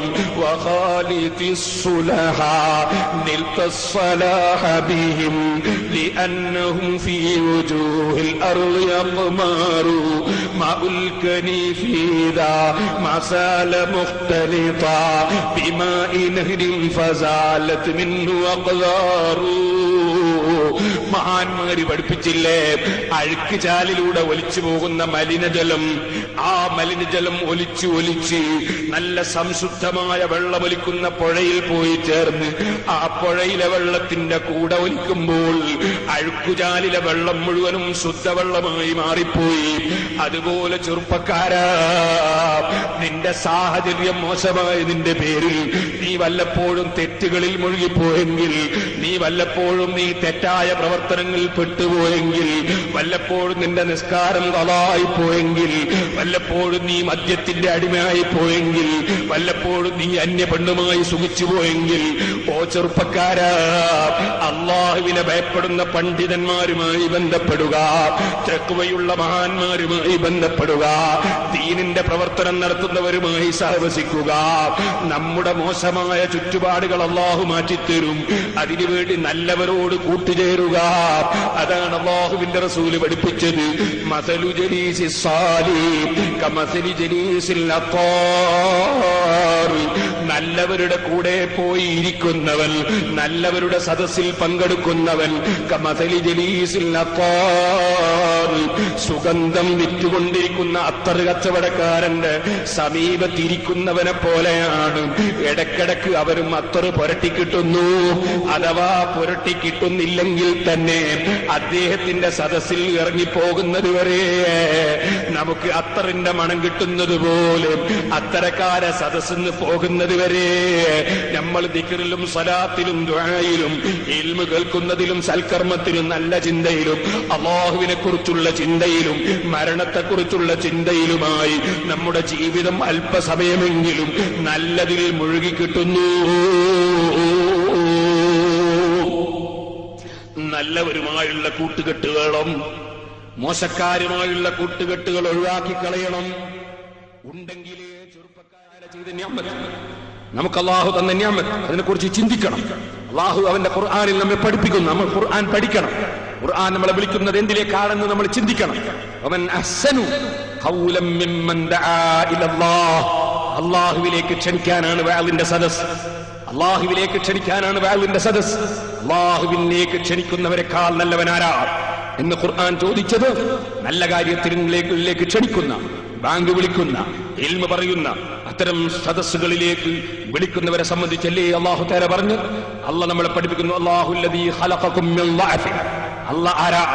ഇബാദത്തി വശാബുൻ നശഅ ഫീ ഇബാദത്തില്ലാഹി. അല്ലാഹുവിന്റെ ഇബാദത്തിൽ വളർന്നു വന്ന ചെറുപ്പക്കാരൻ എന്നല്ലേ പറഞ്ഞു. അല്ലാഹുവിന്റെ ഇബാദത്തിൽ വളരുക എന്ന് പറയുമ്പോൾ അല്ലാഹ് ആരാ? അല്ലാഹുല്ലദീ ഖലഖകും മിൻ ളഅഫ്. അല്ലാഹു സുബ്ഹാനഹു വ തആല നിങ്ങളെ ദൗർബല്യത്തിൽ സൃഷ്ടിച്ചവനാണ്. നിങ്ങൾ ആദ്യം എന്തായിരുന്നു എന്ന് ചിന്തിക്കണം. നിങ്ങൾ വെറും ഒരു ചെറിയ ഇന്ദ്രിയ തുള്ളിയായിരുന്നില്ലേ? ഒരു ചെറിയ ബീജവും അതേ അണ്ടവും സങ്കലനം നടത്തിയിട്ടല്ലേ നിങ്ങളുടെ മാതാവിന്റെ വയറ്റിൽ നിങ്ങൾക്ക് ജന്മമുണ്ടായത്? നിങ്ങൾ വളരെ ദുർബലമായിരുന്നില്ലേ? അതുണ്ടാക്കാൻ കഴിയുമോ? ഇന്ന് എന്നെ ഒരു ചെറുപ്പക്കാരൻ പാലക്കാട് ജില്ലയിൽ നിന്ന് ടെലിഫോൺ ചെയ്തു. തിരുവനന്തപുരത്ത് നിന്ന് ടെലിഫോൺ ചെയ്തു. ഈ വൈകുന്നേരം ടെലിഫോൺ ചെയ്തു. നമ്മളെ കുമ്മോൾ ഇബ്രാഹിം ഉസ്താദ് അടുത്തുണ്ട്. ഞാൻ ഫോണ് തുറന്നു വെച്ചതായിരുന്നു. ആ സമയത്ത് ചെറുപ്പക്കാരൻ അദ്ദേഹം പറഞ്ഞു, എനിക്ക് വയസ്സ് 27ആയി.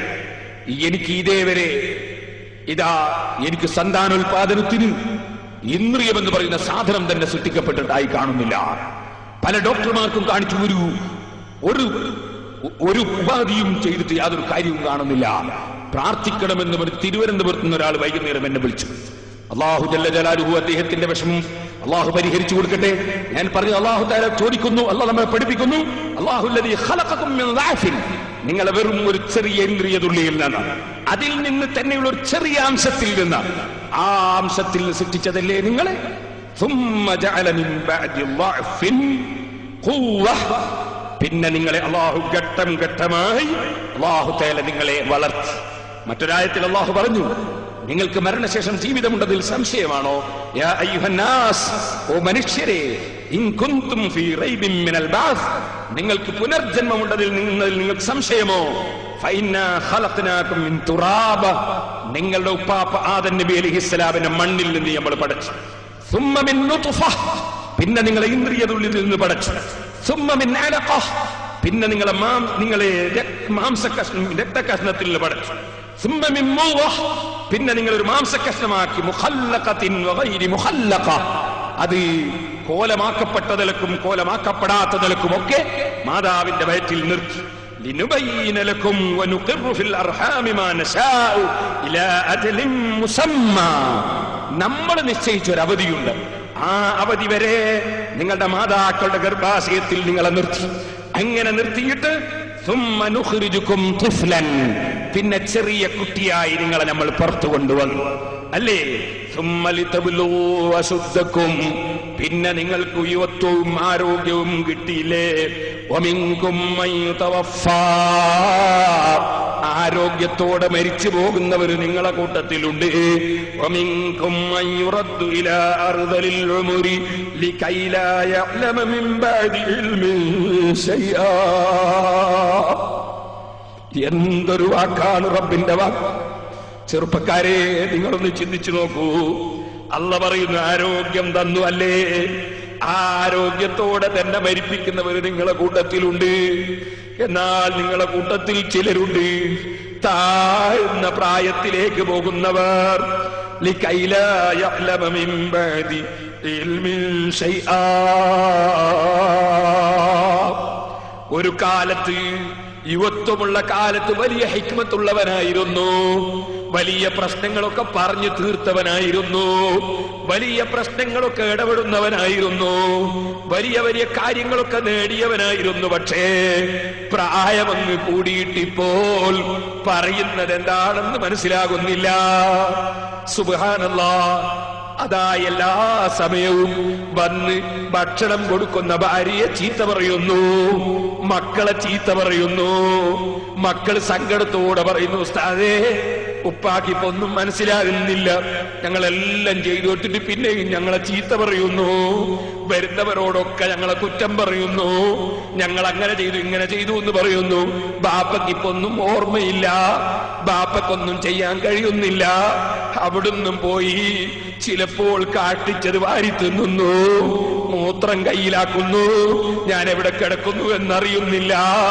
മനുഷ്യനുണ്ടാകുന്ന അവസ്ഥകൾ ഖുർആൻ കിബിറോടെ, അഹങ്കാരത്തോടെ, സുബഹിന്റെ സമയത്ത് എഴുന്നേൽക്കുമ്പോ എഴുന്നേറ്റ് നിസ്കരിക്കാതെ അതേ അലിമീങ്ങളെ ചീത്തയും പറഞ്ഞ് വേണ്ടാത്തതിൽ മുഴുവനും ഇടപെട്ട് അബദ്ധങ്ങളിലായി ജീവിക്കുന്ന ചെറുപ്പക്കാരനെ ചിന്തിപ്പിക്കാൻ അള്ള പറയുന്നടോ, നിന്റെ ജീവിതത്തിന്റെ രംഗങ്ങൾ നീ ചിന്തിക്കൂ. നിന്നെ നമ്മൾ വളർത്തിയെടുത്തില്ലേ? ചിലർ ആരോഗ്യത്തോടെ മരിക്കുന്നവരുണ്ട്, ചിലർ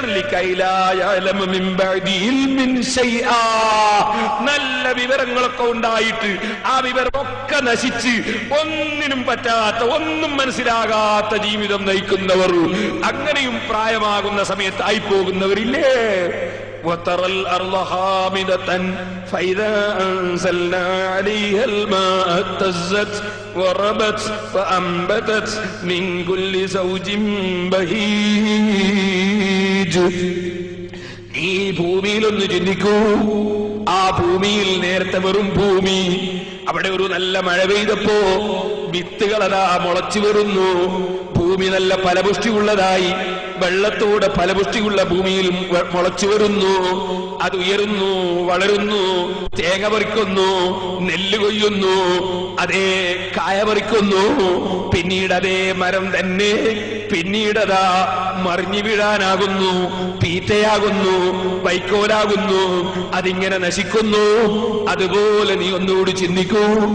എല്ലാം ഉണങ്ങിപ്പോയൊരു ഭൂമി, ആ ഭൂമിയിൽ ഒരു മഴയങ്ങ് പെയ്തപ്പോ നേരത്തെ പുല്ല് കാണാനില്ലായിരുന്നു, ഒന്നും കാണാനില്ലായിരുന്നു. ഒരൊറ്റ മഴ പെയ്യുമ്പോ ഒക്കെയും അതാ വളർന്നു ഉയർന്നു വരുന്നു. നിന്റെ ജീവിതം ഇവിടെ നശിച്ചു, നീ അവസാനം മരിച്ചു. പിന്നെ നിന്നെ ഇങ്ങ് ജീവിപ്പിക്കൽ അള്ളാഹുവിനൊരു പ്രശ്നമാണോ? ഈ ഉണക്ക് പുല്ലുകളുടെ പൊടിപൊടിയായി പോയ പുല്ല് ഒരൊറ്റ മഴ പെയ്യുമ്പോൾ തെഴുത്ത് വളർന്നു വരുന്നത് നീ കാണുന്നില്ലേ? അള്ളാഹുവിനെ നിന്നെ ജീവിപ്പിക്കൽ ഒരു പ്രശ്നമാണോ?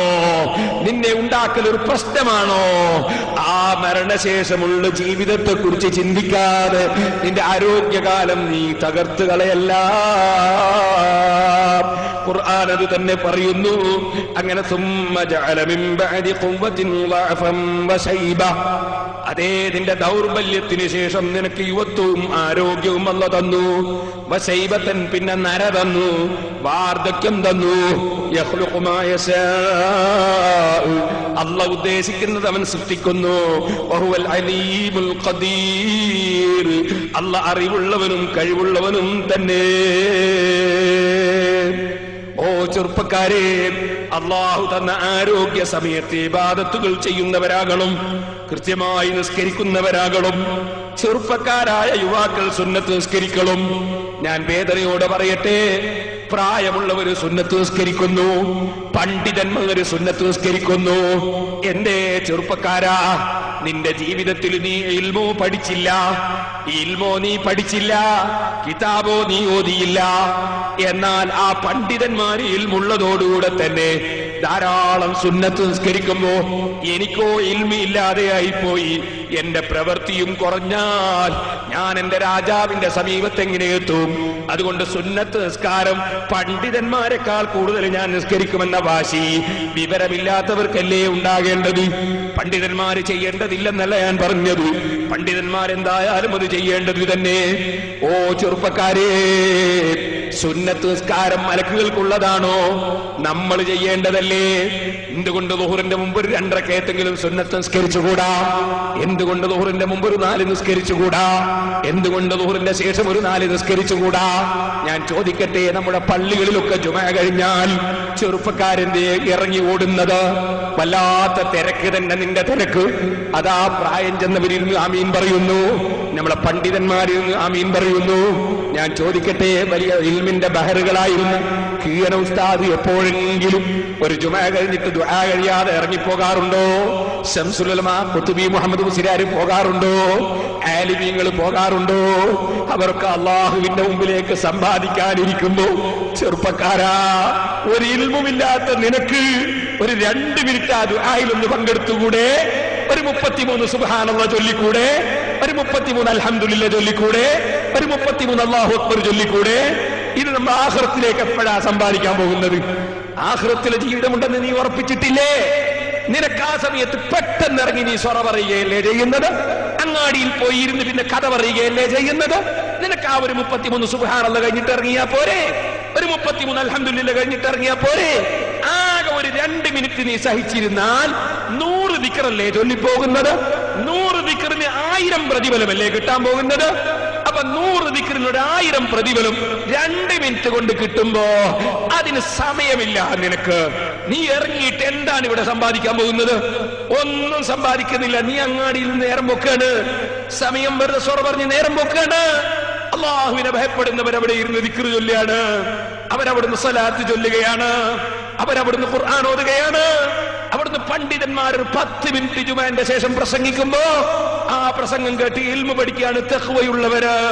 നിനക്കതിന് നേരമില്ല, നിനക്ക് ഭയങ്കര തിരക്കാണ്. നിന്റെ തിരക്ക് മരിക്കുന്നതോടെ തീർന്നില്ലേ ചെറുപ്പക്കാരാ? മരണത്തോടുകൂടെ തിരക്ക് തീർന്നില്ലേ? പിന്നെ തിരക്കുണ്ടോ ഇവിടെ? ഓ സഹോദരന്മാരെ, ആരിഫീങ്ങൾ പൊട്ടിക്കരഞ്ഞില്ലേ? ഞാൻ ദീർഘമായി പറയുന്നില്ല. ബഹുമാനപ്പെട്ട ഹുജ്ജത്തുൽ ഇസ്ലാം അബൂ ഹാമിദ് അൽ ഗസ്സാലി റഹ്മത്തുള്ളാഹി അലൈഹി തങ്ങൾ അവിടുന്ന് രേഖപ്പെടുത്തിയില്ലേ? ബഹുമാനപ്പെട്ട അതാഉസ്സുലമി റളിയല്ലാഹു തആല അൻഹു തങ്ങൾ, ആ അതാഉസ്സുലമി റളിയല്ലാഹു തആല അൻഹു തങ്ങൾ അതാ ജീവിതത്തിന് വേണ്ടി അധ്വാനിക്കുക എന്ന് നമ്മളോട് കൽപ്പിക്കപ്പെട്ടതാണ്. ജോലിയെടുത്താണ് മനുഷ്യൻ ജീവിക്കേണ്ടത്, യാചിച്ചുകൊണ്ടല്ല ജീവിക്കേണ്ടത്. അത് പണ്ഡിതന്മാർക്കും ജോലിയെടുക്കാം, സാധാരണക്കാർക്കും ജോലിയെടുക്കാം. ജോലിയെടുക്കുന്നത് നല്ലതാണ്. ബഹുമാനപ്പെട്ട അതാഉസ്സുലമി റളിയല്ലാഹു അൻഹു നല്ല ഒരു വസ്ത്രം നെയ്തുണ്ടാക്കി, അത് വളരെ ക്ലിയറാക്കി നെയ്തുണ്ടാക്കി. ശേഷം ആ വസ്ത്രവും എടുത്ത് അങ്ങാടിയിലേക്ക് പോയി. അങ്ങാടിയിൽ പോയത് എന്തിനാണ്? വസ്ത്രം വിൽക്കാനാണ്. വസ്ത്രം വിറ്റിട്ട് കാശുണ്ടാക്കി ജീവിക്കാനാണ്. അങ്ങനെ വസ്ത്രം വിൽക്കുന്ന സ്ഥലത്ത് അങ്ങാടിയിൽ കൊണ്ടുപോയി വസ്ത്രം ഇങ്ങനെ വെച്ചു. എന്നിട്ട് വില പറയാൻ വേണ്ടി ആളെ വിളിച്ചു. അപ്പോഴതാ നല്ല ഒരു പട്ട് കച്ചവടക്കാരൻ, അദ്ദേഹത്തിന് ഏത് വസ്ത്രത്തിന്റെയും ഗുണവും ദോഷവും പെട്ടെന്ന് നോക്കി പറയാൻ കഴിയും. അങ്ങനത്തെ ഒരു കച്ചവടക്കാരൻ അടുത്ത് വന്നു. അടുത്ത് വന്നിട്ട് ചോദിച്ചത് കുറച്ചു തരുവോ, വില കുറച്ചു തരുവോ? അതാഉസ്സുലമി റളിയല്ലാഹു അൻഹു എനിക്ക് ആ പറഞ്ഞ വില തന്നെ കിട്ടണമെന്ന് പറയുമ്പോ ആ കച്ചവടക്കാരൻ നിന്നിട്ട് പറയുന്നു, ഇന്ന ഫീഹി ഉയൂബൻ കൈത വകൈത. നിങ്ങളീ കൊണ്ടുവന്ന വസ്ത്രത്തിന് അങ്ങനെ ഒരു ദോഷമുണ്ട്, ഇങ്ങനെ ഒരു ദോഷമുണ്ട്, ഇങ്ങനെ ഒരു ദോഷമുണ്ട്, അങ്ങനെ ഒരു ദോഷമുണ്ട്. ഓരോ ന്യൂനതകൾ ഇങ്ങനെ പറയാൻ തുടങ്ങി. അതാഉ റളിയല്ലാഹു അൻഹു തുണി ഇങ്ങോട്ട് വാങ്ങി. തുണി വാങ്ങിയിട്ട് ഇരുന്നൊരൊറ്റ കരച്ചിലാണ്. കരഞ്ഞിങ്ങനെ കണ്ണ് പൊക്കി വല്ലാത്ത കരച്ചില് കരയാണ്. അപ്പൊ ഈ വില പറയാൻ വന്ന ആൾക്ക് വല്ലാത്ത വിഷമം തോന്നി. ഇങ്ങനെ പൊട്ടിക്കരയുന്നത് കണ്ടപ്പോ വില പറയാൻ വന്ന ആൾക്ക് വിഷമം തോന്നി. അയാൾ പറഞ്ഞു, നിങ്ങൾ പറഞ്ഞ അതേ പൈസ തന്നെ തരാം, നിങ്ങൾ കരയണ്ട. വല്ലാതെ അധ്വാനിച്ചുണ്ടാക്കിയ ഒരു തുണിയാണിത്, നന്നായിട്ട് അധ്വാനിച്ച് നെയ്തുണ്ടാക്കിയ തുണി. ആ തുണിക്ക് ഈ കച്ചവടക്കാരൻ വന്ന് അതിന് കുറെ ന്യൂനതകൾ ഇങ്ങനെ ചൂണ്ടിക്കാണിച്ചപ്പോ ബഹുമാനപ്പെട്ട അതാഉ റളിയല്ലാഹു അൻഹു കരയാണ്. ആ കരയുന്നത് കണ്ടപ്പോ ഇയാൾക്ക് കേറും തോന്നി. ദേ തോന്നിയിട്ട് പറഞ്ഞു, നിങ്ങൾ പറഞ്ഞ വില തന്നെ തരാം, നിങ്ങൾ കരയണ്ട. അപ്പോൾ ബഹുമാനപ്പെട്ട അതാഉ റളിയല്ലാഹു തആല അൻഹു തങ്ങൾ പറഞ്ഞു, ലൈസ ദാലിക കമാ തദുന്നു. നിങ്ങൾ എന്റെ തുണിക്ക് കുറ്റം പറഞ്ഞത് കൊണ്ടല്ല ഞാൻ കരയുന്നത്, നിങ്ങൾ എന്റെ തുണിക്ക് വില കുറക്കുന്ന വകയിലല്ല ഞാൻ കരയുന്നത്. ഇന്നമാ അന ആമിലുൻ ഫീ ഹാദിഹി സ്നാഅതി. ഞാൻ ഈ തുണി നെയ്യാൻ വേണ്ടി വല്ലാതെ അധ്വാനിച്ചു. വഖദ് ഇജ്തഹദ്തു ഫീ ഇഹ്കാമി ഹാദാ സൗബി വഇസ്ലാഹി വതഹ്സീനിഹി. ഈ തുണി നല്ല നിലയ്ക്ക് നെയ്തുണ്ടാക്കാൻ ഞാൻ അങ്ങേയറ്റം പരിശ്രമിച്ചു. ഹത്താ ലാ യൂജദ ബിഹി ഐബുൻ. ഒരു കുറ്റവും കുറവില്ലാത്ത നിലക്ക് മാർക്കറ്റിൽ ഇത് ഇറക്കണമെന്ന് വിചാരിച്ച് ഞാൻ അങ്ങേത്തല അധ്വാനിച്ചിട്ടാണ് ഈ തുണി ഞാൻ നെയ്തുണ്ടാക്കിയത്. പക്ഷേ ഫലം അലൽ ബസീരി ബിഉയൂബിഹി അദ്ഹറ ഫീഹി ഉയൂബൻ കുന്തു അൻഹാ ഗാഫിലാ. ഞാനിത് വളരെ അധ്വാനിച്ചുണ്ടാക്കിയതാണെങ്കിലും ഈ തുണിയെ സംബന്ധിച്ച് നല്ല വിവരമുള്ള ഒരാളെ മുന്നിൽ എന്റെ തുണി എത്തി നോക്കുമ്പോ എത്ര കുറ്റമാണ് അയാൾ കണ്ടുപിടിച്ചത്. ഞാൻ എത്ര അധ്വാനിച്ചായതുണ്ടാക്കിയത്. പക്ഷേ ഒരറിയുന്നവന്റെ മുമ്പിൽ വന്നു നോക്കുമ്പോ ഈ തുണിക്കൊരായിരം കുറ്റം കണ്ടുപിടിച്ചില്ലേ. അപ്പോൾ എന്റെ ചിന്ത മാറിപ്പോയി. എന്റെ ചിന്ത പോയത്, ഞാനിവിടെ തുണി നെയ്യാനല്ലല്ലോ പടക്കപ്പെട്ടത്, അത് വിൽക്കാനല്ലല്ലോ പടക്കപ്പെട്ടത്. തുണി നെയ്യുന്നതും തുണി വിൽക്കുന്നതുമൊക്കെ ജീവിക്കാനല്ലേ? ജീവിക്കുന്നത് അല്ലാഹ് ഇബാദത്ത് എടുക്കാനല്ലേ? അല്ലാഹ് എന്നെ പഠിച്ചത് ഇബാദത്തിന് വേണ്ടിയല്ലേ? ആ ഇബാദത്ത് ഞാൻ എന്റെ അറിവനുസരിച്ചൊക്കെ ഇബാദത്ത് എടുക്കുന്നുണ്ട്. പക്ഷേ ഫകൈഫ അമാലുനാ ഹാദിഹി ഇദാ ഉരിദത് ഗദൻ അലല്ലാഹ്.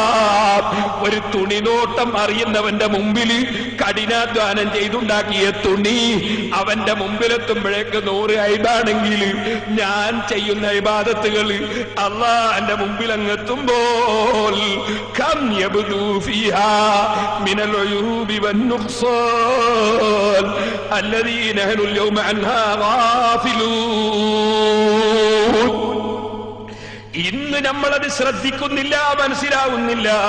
പക്ഷേ പടച്ചവന്റെ മുമ്പിൽ അവനല്ലേ നാഖിദുൽ ബസീർ, അവനല്ലേ ശരിയായ നോട്ടക്കാരൻ. അവന്റെ മുമ്പിൽ കൊണ്ടുവന്ന് വെച്ച് എന്റെ അമൽ ഓരോന്നോരോന്നങ്ങ് പരിശോധിക്കുമ്പോ അല്ലാഹു തആല അതിനെന്തൊക്കെ കുറ്റങ്ങളായിരിക്കും കണ്ടെത്തുന്നത്. അത് ഓർത്തപ്പോൾ ഞാൻ പൊട്ടിക്കരഞ്ഞുപോയി. ഓ ചെറുപ്പക്കാരെ, സുന്നത്ത് നിസ്കരിക്കണമെന്ന് പറഞ്ഞില്ലേ? അഷ്റഫുൽ ഖൽഖ് സല്ലല്ലാഹു അലൈഹി വസല്ലം തങ്ങൾ പറഞ്ഞു, ഫർള് നിസ്കാരത്തിന് വല്ല കേടും ഉണ്ടോ? അല്ലാഹുവിന്റെ മുമ്പിൽ എത്തുമ്പോ ഫർള് നിസ്കാരത്തിന് വല്ല കേടുമുണ്ടെന്ന് മലക്കുകളുടെ പരിശോധനയിൽ ബോധ്യപ്പെട്ടാൽ അല്ലാഹു തആല പറയും, അയാൾക്ക് സുന്നത്ത് നിസ്കാരം ഉണ്ടോ നോക്കണം. സുന്നത്ത് നിസ്കാരം ഉണ്ടെങ്കിൽ ആ കേടുള്ള ഫർളിന്റെ സ്ഥാനത്ത് സുന്നത്ത് നിസ്കാരം വെച്ചിട്ട് അദ്ദേഹത്തെ സ്വർഗത്തിലേക്ക് അയച്ചോ. സുന്നത്തില്ലെങ്കിലോ ഫർള് നിസ്കാരം ശരിയായില്ല, അവനെ നരകത്തിലേക്ക് വിട്ടോ. സദഖ ചെയ്യുന്നവർ സക്കാത്ത് കൊടുക്കൽ കൃത്യമായി കൊടുക്കേണ്ടതാ. സക്കാത്ത് കൊടുത്തതിന് വല്ല ന്യൂനതയും എവിടെയെങ്കിലും സംഭവിച്ചോ? അവൻ ധാരാളം ധർമ്മം ചെയ്തിട്ടുണ്ടോ എന്ന് നോക്ക്. നിർബന്ധമില്ലാത്ത കൊടുത്തിട്ടുണ്ടോ എന്ന് നോക്ക്. നിർബന്ധമില്ലാത്ത ധാരാളം കൊടുത്തിട്ടുണ്ടോ? അതാ സക്കാത്തിന്റെ സ്ഥാനത്ത് വെച്ചിട്ട് അദ്ദേഹത്തെ രക്ഷപ്പെടുത്തിക്കോ. ഇങ്ങനെ സുന്നത്ത് കൊണ്ട് ഫർളിനെ പരിഹരിക്കപ്പെടുമെന്ന് മുഹമ്മദുർ റസൂലുള്ളാഹി. നേരെ മറിച്ച് സുന്നത്തില്ലെങ്കിലോ പരിഹരിക്കൽ എവിടുന്നാണ്? അപ്പൊ ചെറുപ്പക്കാര് സുന്നത്ത് നിസ്കരിക്കണം. വാളിന്റെ സദസ്സിൽ വന്ന് തിരിച്ചു പോകുമ്പോ ഞാൻ ഒരൊറ്റ ഫർളും ഖളാക്കുകയില്ലെന്ന് ഉറപ്പിക്കണം. ഞാൻ സുന്നത്തുകൾ ജീവിതത്തിൽ എടുക്കുമെന്ന് ഉറപ്പിക്കണം. നമ്മൾ ഖുർആൻ ഒരു ദിവസം ഓതുമെന്ന് ഉറപ്പിക്കണം. സലാത്ത് ചൊല്ലുമെന്ന് ഉറപ്പിക്കണം. ദിക്ർ ഹൽഖയുടെ സദസ്സിൽ ഞാൻ പോയിരിക്കുമെന്ന് ഉറപ്പിക്കണം. ദിക്റും സലാത്തിനും നമ്മൾ പങ്കെടുക്കണം. മൗലിദ് ഓതുമ്പോ റസൂലുള്ളാഹിന്റെ മദ്ഹ് പാടുകയാണ്, അവിടെ ഞാൻ ഇരിക്കുമെന്ന് ഉറപ്പിക്കണം. മൗലിദ് അപ്പുറത്ത് ഓതുന്നു 2 ആള്, ബാക്കിയുള്ളവരൊക്കെ ഇപ്പുറത്ത് കഥ പറയുന്നു. എന്തേ? നമുക്ക് റസൂലുള്ളാഹിന്റെ മദ്ഹ് വേണ്ടേ? നമുക്ക് അല്ലാഹുവിന്റെ റസൂലിന്റെ പൊരുത്തം വേണ്ടേ? നമ്മുടെ നാടുകളിലൊക്കെ മൗലിദ് ഓതുന്നു, 4-5 മുസ്ലിയാമാര് മൗലിദ് ഓതുന്നു, അതൊരു കർമ്മം. ബാക്കിയുള്ളവരൊക്കെ പന്തലിരുന്ന് കഥ പറയുന്നു. അല്ലാഹുവിന്റെ റസൂലിന്റെ മദ്ഹ് ഒന്ന് കേട്ടുകൂടെ നമുക്ക്? അറിയില്ലെങ്കിൽ ആ സദസ്സിൽ ഇരുന്ന് ബർക്കത്തെടുത്തുകൂടെ നമുക്ക്? ദിക്ർ ചൊല്ലുമ്പോ മറ്റുള്ളവർക്ക് ഇപ്പുറത്ത് ഇങ്ങനെ ശബ്ദം ഉണ്ടാക്കും. ദിക്ർ ചൊല്ലുന്നവര് ചൊല്ലുന്നു, നമുക്കതൊന്നും വേണ്ടാത്ത മാതിരിയുണ്ട്. അങ്ങനെ ആകാൻ പറ്റുമോ? നമ്മളും ചൊല്ലണ്ടേ ദിക്ർ? ഒരു ലാ ഇലാഹ ഇല്ലല്ലാഹ് ചൊല്ലിയാൽ അത് വലിയ കാര്യമല്ലേ? ഒരു ദിക്ർ ചൊല്ലിയാൽ അത് കാര്യമല്ലേ? ഒരു സുബ്ഹാനല്ലാഹ് ചൊല്ലിയാൽ അതുകൊണ്ട് സ്വർഗത്തിലേക്ക് നമ്മളൊരു മരം നട്ടില്ലേ? അല്ലാഹുവിന്റെ റസൂൽ നമ്മളെ പഠിപ്പിച്ചില്ലേ ദിക്റിന്റെ മഹത്വം? നമ്മളും ചൊല്ലണ്ടേ ദിക്ർ? ഇബാദത്തിൽ വളർന്നു വരണം. പണ്ഡിതന്മാര് ദീനിന് വേണ്ടി ഓടി നടന്ന് പ്രവർത്തിക്കുന്നു, നമ്മൾ അവരുടെ കൂടെ കൂട്ടിച്ചേർന്ന് കൊടുക്കണ്ടേ? ഓ ചെറുപ്പക്കാരെ, ഞാൻ നിങ്ങളോട് ചോദിക്കട്ടെ, ക്രിസ്തു സമുദായം വളരെ ചുരുക്കം ന്യൂനപക്ഷമല്ലേ? സിഖ് സമുദായം വളരെ ന്യൂനപക്ഷമല്ലേ? പക്ഷേ നമ്മുടെ രാജ്യത്ത് എല്ലാ നിലക്കും ഉയർന്നു നിൽക്കുന്നത് സിഖ് സമുദായവും അതുപോലെ ക്രിസ്തു സമുദായവും എവിടെയും അവർ രംഗത്ത് ഉയർന്നു നിൽക്കുകയല്ലേ? ഞാൻ അവരോട് അസൂയ ഉണ്ടായിട്ട് പറയുകയല്ല, നമ്മൾ പാഠം പഠിക്കാൻ വേണ്ടി പറയുകയാണ്. ഞാൻ നിങ്ങളോട് ചോദിക്കട്ടെ, എന്താ കാരണം? കാരണം അവരുടെ പണ്ഡിതന്മാർ, അവരുടെ അച്ഛന്മാർ, അവരുടെ പാതിരിമാർ, അവരുടെ പുരോഹിതന്മാർ, അവർ അവരുടെ സമുദായത്തിന്റെ നന്മയ്ക്ക് വേണ്ടി അവർ വിദ്യാഭ്യാസ പ്രവർത്തനം നടത്തുന്നു. അവർ ധാരാളം സ്ഥാപനങ്ങൾ നിർമ്മിക്കുന്നു, ധാരാളം സ്കൂളുകൾ നിർമ്മിക്കുന്നു, ധാരാളം സ്ഥാപനങ്ങൾ നിർമ്മിക്കുന്നു. അവരതിന്റെ പ്രവർത്തനം നടത്തുമ്പോൾ ക്രിസ്തു സമുദായം ക്രിസ്ത്യാനികളായ അച്ഛന്മാരുടെ പിന്നിൽ അവരിൽ പല പാർട്ടിക്കാരുമുണ്ട്. ക്രിസ്ത്യാനികൾ ഒറ്റ പാർട്ടിയല്ല, 100 പാർട്ടിയിലാണ് അവർ. കാരണം ഏത് പാർട്ടി ഭരിച്ചാലും അവർക്ക് കാര്യം ശരിയാകാൻ അവരുടെ പാർട്ടിയിൽ അവരുടെ സമുദായം ഉണ്ടാവും. ഇരിക്കട്ടെ, ഞാൻ പറഞ്ഞു വരുന്നത്, ആ ക്രിസ്തു സമുദായത്തിന് പാർട്ടികൾ, രാഷ്ട്രീയ പാർട്ടികൾ പലതാണെങ്കിലും അവരുടെ പണ്ഡിതന്മാര് സമുദായത്തിന് പ്രവർത്തിക്കുമ്പോ എല്ലാ പാർട്ടിക്കാരും ആ പണ്ഡിതന്മാരെ പിന്നിൽ അണിനിരന്ന് ഒത്താശ ചെയ്തു കൊടുക്കുന്നു. അതിന്റെ ഗുണം ആ സമുദായം അനുഭവിക്കുന്നു, സിഖ് സമുദായം അനുഭവിക്കുന്നു. നമ്മളോ നമ്മളുടേത് ആ രൂപത്തിൽ ആയി വരുന്നില്ല. അല്ലാഹു നമ്മുടെ സമുദായത്തെ നന്നാക്കട്ടെ. പണ്ഡിതന്മാര് ദീനിന്റെ പ്രവർത്തനത്തിന് ഇറങ്ങുമ്പോ, സമുദായത്തിന്റെ നന്മയ്ക്ക് വേണ്ടി അധ്വാനിക്കുമ്പോ സമൂഹം മുഴുവനും അവരെ പിന്തുണക്കുകയല്ലേ വേണ്ടത്? കാര്യലാഭത്തിന് വേണ്ടിയല്ല, സ്ഥാനമാനത്തിന് വേണ്ടിയല്ല. ഈ സമൂഹത്തിന്റെ നന്മയ്ക്ക് വേണ്ടി അധ്വാനിക്കുമ്പോ അത് കണ്ടറിയാൻ നമുക്ക് സാധിക്കണ്ടേ സഹോദരന്മാരെ? അല്ലാഹുവിന്റെ റസൂല് പ്രത്യേകം പറയുകയാണ്, ഓ ചെറുപ്പക്കാരെ, നിങ്ങളെ യുവത്വകാലം നിങ്ങൾ നശിപ്പിക്കല്ല, മറിച്ച് നിങ്ങൾ അല്ലാഹുവിന്റെ മുമ്പിലേക്ക് പോകുന്നതിന് മുമ്പ് യുവത്വകാലത്ത് ധാരാളം സമ്പാദിക്കേണ്ടതുണ്ട്. നബി സല്ലല്ലാഹു അലൈഹി വസല്ലം തങ്ങൾ പ്രത്യേകം നമ്മെ പഠിപ്പിക്കുന്നു. ഇമാം അഹ്മദ് റളിയല്ലാഹു അൻഹു മറ്റും റിപ്പോർട്ട് ചെയ്യുന്നു, ഓ ജനങ്ങളെ, യുത്തനിം ഖംസൻ ഖബ്ല ഖംസിൻ, 5 കാര്യം വരുന്നതിന് മുമ്പ് നിങ്ങൾ 5 കാര്യം നേടിയെടുക്കണം. 5 കാര്യം വരുന്നതിന് മുമ്പ് നിങ്ങൾ 5 കാര്യം നേടിയെടുക്കണം. ശബാബക ഖബ്ല ഹറമിക വസിഹ്ഹതക ഖബ്ല സഖമിക, നിങ്ങൾക്ക് വാർദ്ധക്യം വരുന്നതിന് മുമ്പ് യുവത്വകാലത്ത് തന്നെ നിങ്ങൾ സൽക്കർമ്മം ചെയ്ത് സമ്പാദിച്ചു വെക്കണം. യുവത്വകാലത്ത് സൽക്കർമ്മം ചെയ്ത് സമ്പാദിച്ചു വെക്കണം. വസിഹ്ഹതക ഖബ്ല സഖമിക, നിനക്ക് രോഗം വരുന്നതിന് മുമ്പ് ആരോഗ്യമാണ്. ആരോഗ്യമുള്ള സമയത്ത് തന്നെ നിന്റെ പാരത്രിക ലോകത്തിന് വേണ്ടി സമ്പാദിച്ചു വെക്കണം. വഗിനാക ഖബ്ല ഫഖ്രിക, നീ ഫഖീറാകാൻ പോവുകയാണ്. മരിക്കുന്നതോടുകൂടെ നിനക്ക് സമ്പാദ്യങ്ങളൊന്നും ഉണ്ടാക്കാൻ വകുപ്പില്ല. ആ ഫഖീർ തരം നിനക്ക് വരുന്നതിന് മുമ്പ് നിനക്ക് ഇപ്പോൾ സമ്പാദിക്കാൻ പറ്റുന്ന സമയമാണ്. നിന്റെ ഫഖീർ തരം വരുന്നതിന് മുമ്പ് നിന്റെ ഐശ്വര്യം നീ മുതലെടുക്കണം. ഓ ചെറുപ്പക്കാരെ, കല്യാണം കഴിച്ചു മക്കളായി, പ്രായമായി, ഇനി മകളെ കെട്ടിക്കണം, മകനെ കെട്ടിക്കണം, വീടുണ്ടാക്കണം, 100 പ്രശ്നങ്ങളല്ലേ? ആ പ്രശ്നം വരുന്ന സമയത്ത് നിനക്ക് പലതിനും സമയം കിട്ടൂല. അതുകൊണ്ട് ചെറുപ്പക്കാരായ കുട്ടികൾ അത്തരം വിഷയങ്ങൾ വരുന്നതിന് മുമ്പ് ധാരാളം ചെയ്തു വെക്കണം. നിനക്ക് വലിയ ഡ്യൂട്ടി, വലിയ ജോലി വരാൻ പോവാണ്. നിന്റെ മകളെ കെട്ടിക്കലും, നിന്റെ ഭാര്യയും കൊണ്ട് ആശുപത്രിയിൽ പോകലും, അതിന്റെ ചെലവ് നോക്കലും, അങ്ങനെ തുടങ്ങി ഒരുപാട് വരാൻ പോവാണ്. അതിനു മുമ്പ് ഇപ്പൊ കല്യാണം കഴിക്കുന്നതിന് മുമ്പുള്ള ചെറുപ്പക്കാരില്ലേ, കഴിച്ച ഉടനെയുള്ളവരില്ലേ, ഇപ്പൊ നിങ്ങൾക്ക് ചെലവില്ല, ഇപ്പൊ നിങ്ങൾക്ക് വേറെ ഒന്നുമില്ല. ഇപ്പോൾ നിങ്ങൾ ജോലിക്ക് മുമ്പാണ്. പ്രശ്നം വരുന്നതിന് മുമ്പുള്ള സമയത്ത് നീ നന്നായി ഇബാദത്ത് ചെയ്യണം. വഹയാതക ഖബ്ല മൗതിക, നിന്റെ മരണം സംഭവിക്കുന്നതിന് മുമ്പ് ജീവിതകാലത്ത് മരണത്തിന് വേണ്ടി നീ സമ്പാദിക്കണം മോനെ. അഷ്റഫുൽ ഖൽഖ് മുഹമ്മദുർ റസൂലുള്ളാഹി സ്വല്ലല്ലാഹു അലൈഹി വസല്ലം തങ്ങൾ പഠിപ്പിക്കുന്ന, ഇമാം തിർമിദി റളിയല്ലാഹു തആല നിങ്ങൾ റിപ്പോർട്ട് ചെയ്യുന്ന ഹദീസ്. സഹോദരന്മാരെ, ആഖിറത്തെ കുറിച്ചുള്ള ചിന്ത നമ്മുടെ ചെറുപ്പക്കാരിൽ വേണം. ചെറുപ്പത്തിലെ ആ രൂപത്തിൽ മക്കളായി വരാൻ എന്റെ ഉമ്മമാരെ, മക്കളെ വളർത്തുമ്പോൾ നിങ്ങൾ ഒരുപാട് കാര്യങ്ങൾ ശ്രദ്ധിക്കേണ്ടതുണ്ട്. എല്ലാം കൂടി ഇന്നത്തെ ഒരു ദിവസം പറയാൻ കഴിയില്ല. ഞാൻ ചില സൂചനകൾ ബഹുമാനപ്പെട്ട ഹുജ്ജത്തുൽ ഇസ്ലാം അബൂ ഹാമിദ് അൽ ഗസാലി റഹ്മത്തുള്ളാഹി അലൈഹി അവിടുത്തെ ലോക പ്രസിദ്ധമായ ഇഹ്യാ ഉലൂമുദ്ദീൻ ചൂണ്ടിക്കാണിച്ച ചില സൂചനകൾ നിങ്ങളെ ശ്രദ്ധയിൽപ്പെടുത്തട്ടെ. നമ്മുടെ ഉമ്മമാര് ശ്രദ്ധിക്കണം, നമ്മുടെ രക്ഷിതാക്കൾ ശ്രദ്ധിക്കണം. ഇമാം ഗസാലി റഹിമഹുല്ലാഹ് പറയുന്നു, ചെറിയ കുട്ടി നല്ല മനസ്സ്, ചെറിയ കുട്ടി നല്ല മനസ്സ്, ആരോടും വിദ്വേഷമില്ല, ആരോടും വൈരാഗ്യമില്ല, ആരോടും എതിർപ്പില്ല. ചെറിയ മനസ്സ്, നല്ല മനസ്സ്. ആ നല്ല മനസ്സ് നല്ല തെളിഞ്ഞ കണ്ണാടി പോലെയുള്ള മനസ്സാണ് ചെറിയ മക്കളുടെ മനസ്സ്. ആ ചെറിയ മക്കളുടെ മനസ്സിൽ നല്ലത് നാം വിതക്കണം, നല്ലത് നാം വിതക്കണം, നല്ല ചിന്തകൾ വളർത്തിയെടുക്കണം. അതിനുവേണ്ടി ബഹുമാനപ്പെട്ട ഇമാം ഗസാലി റഹ്മത്തുള്ളാഹി അലൈഹി തങ്ങൾ പറയുന്നു, യാ അയ്യുഹല്ലദീന ആമനൂ ഖൂ അൻഫുസകും വഅഹ്ലീകും നാറാ. നിങ്ങളുടെ ഫാമിലി, നിങ്ങളുടെ കുടുംബം, നിങ്ങളുടെ ശരീരം രണ്ടും നരകത്തിൽ നിന്ന് കാക്കണമെന്ന് അല്ലാഹു പറഞ്ഞില്ലേ? അപ്പൊ നിങ്ങളുടെ കുട്ടികളെ ശരീരം നിങ്ങൾ അല്ലാഹുവിൻ നരകത്തിൽ നിന്ന് കാക്കണം, നിങ്ങളുടെ ഭാര്യമാരെ ശരീരം കാക്കണം, നിങ്ങളുടെ കുടുംബത്തിന്റെ ശരീരം കാക്കണം. അപ്പോൾ നീ ഇമാം ഗസാലി റഹിമഹുല്ലാഹ് പറയുന്ന ഉപദേശം സ്വീകരിക്കുന്നത് മകനോടുള്ള വെറുപ്പല്ല, മകനും മക്കളോടുള്ള എതിർപ്പല്ല, മക്കളെ തീയിൽ നിന്ന് രക്ഷപ്പെടുത്തുകയാണ്, മക്കളെ തീയിൽ നിന്ന് രക്ഷപ്പെടുത്തുകയാണ്. നമ്മളെ മുൻഗാമികൾ നമ്മളെ മക്കളെ എത്ര ആലിമീങ്ങളാക്കി വളർത്തി, നാദാപുരത്തൊക്കെ മുമ്പ് എത്ര വലിയ ആലിമീങ്ങൾ ഉണ്ടായി. എന്താ കാരണം?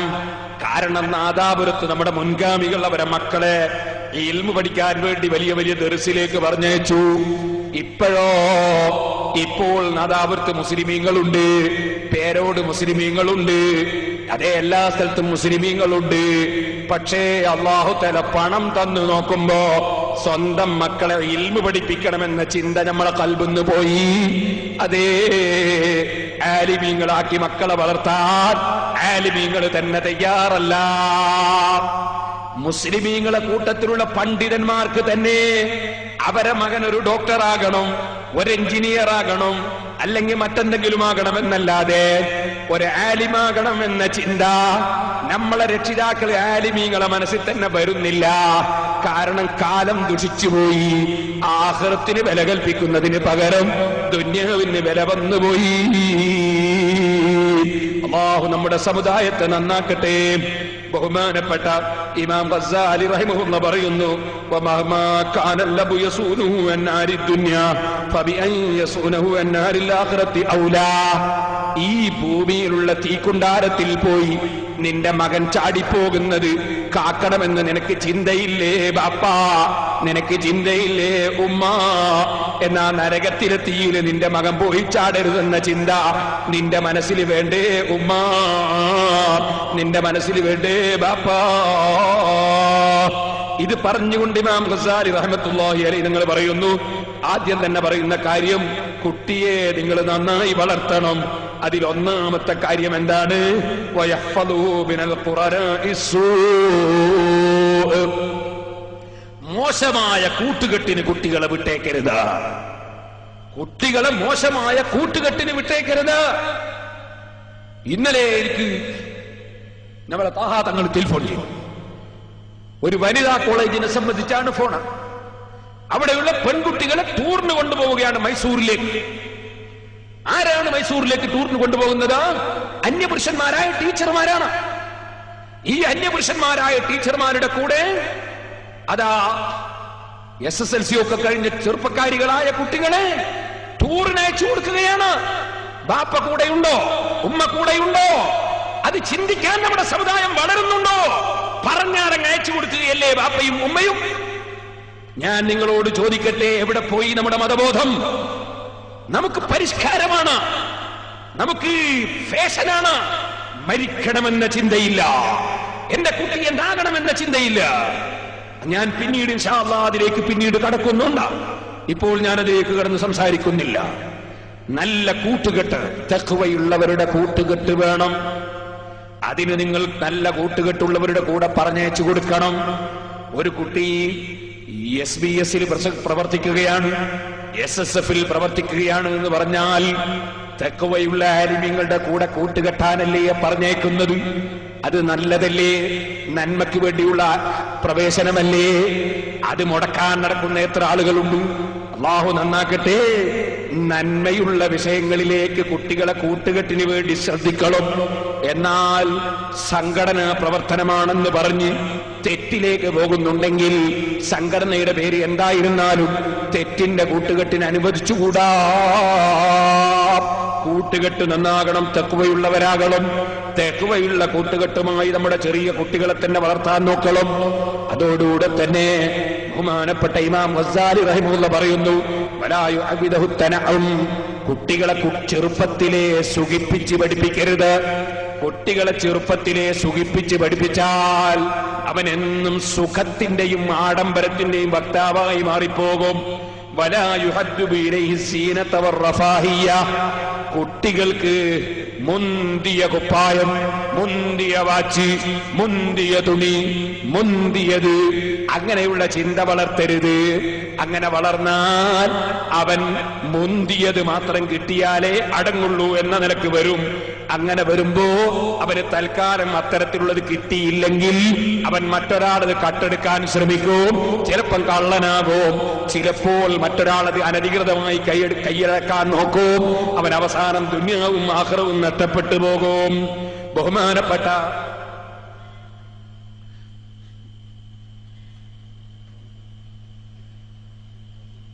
ഇമാം ഗസ്സാലി റഹ്മത്തുള്ളാഹി അലൈഹി തങ്ങൾ പറയുന്നു, അതോടുകൂടെ തന്നെ ഓ ജനങ്ങളെ, സ്ത്രീകളോട് പ്രത്യേകം പറയാണ്, ഹലാലായ സ്വത്ത് കഴിക്കുന്ന ഉമ്മമാരുടെ മുലപ്പാലല്ലാതെ കൊടുക്കരുത്. ഹലാലായ സ്വത്ത് കഴിക്കുന്നവരുടെ മുലപ്പാൽ കൊടുത്ത് വളർത്തണം മക്കളെ. കാരണം ജീവിതത്തിന്റെ തുടക്കത്തിൽ തന്നെ ഹറാമ് കഴിച്ച് ജീവിക്കുന്ന കുട്ടികളാണെങ്കിൽ അവരുടെ ജീവിതം നന്നായി കിട്ടൽ പ്രയാസം തന്നെ. ഇത് പറയുമ്പോ നന്നായി ചിന്തിക്കണം. ഇമാം ഗസാലി തങ്ങൾ പറയും, ഫൈനൽ ലബനൽ ഹാസില മിനൽ ഹറാമി ലാ ബർക്കത ഫീ. ആദ്യം തന്നെ ഉമ്മയുടെ മുല കുടിക്കുമ്പോ മുലയിലെ പാല് തന്നെ ഹലാലാകണം എന്ന് പറഞ്ഞ രക്ഷിതാക്കളെ, നമ്മളെ ഭാര്യമാർക്ക് കൊണ്ടുകൊടുക്കുന്ന ഏത് സാധനവും ഹലാലാകണം. അവരുടെ മുലയിലുണ്ടാകുന്ന പാല് ഹറാമിലൂടെ ഉള്ളതാണെങ്കിൽ ആ പാല് കുടിച്ച് വളരുന്ന കുട്ടിയിൽ ബറക്കത്തില്ല. കുറെ കാലം കഴിഞ്ഞിട്ട് എന്റെ മകൻ ഞാൻ പറയും പോലെ കേൾക്കുന്നില്ല, എന്റെ മകൻ അതാ ഉമ്മാനി ഉപ്പാനി അനുസരിക്കുന്നില്ല ഉസ്താദേ. കുട്ടി നന്നാവും ദ്വാരക്കണം. വെറും ദ്വാരനാ പോരാ, നമ്മൾ ആദ്യം ഒന്ന് ശ്രദ്ധിക്കണം. മക്കളെ വളർത്തുമ്പോ തുടക്കം മുതലേ ശ്രദ്ധിക്കണം.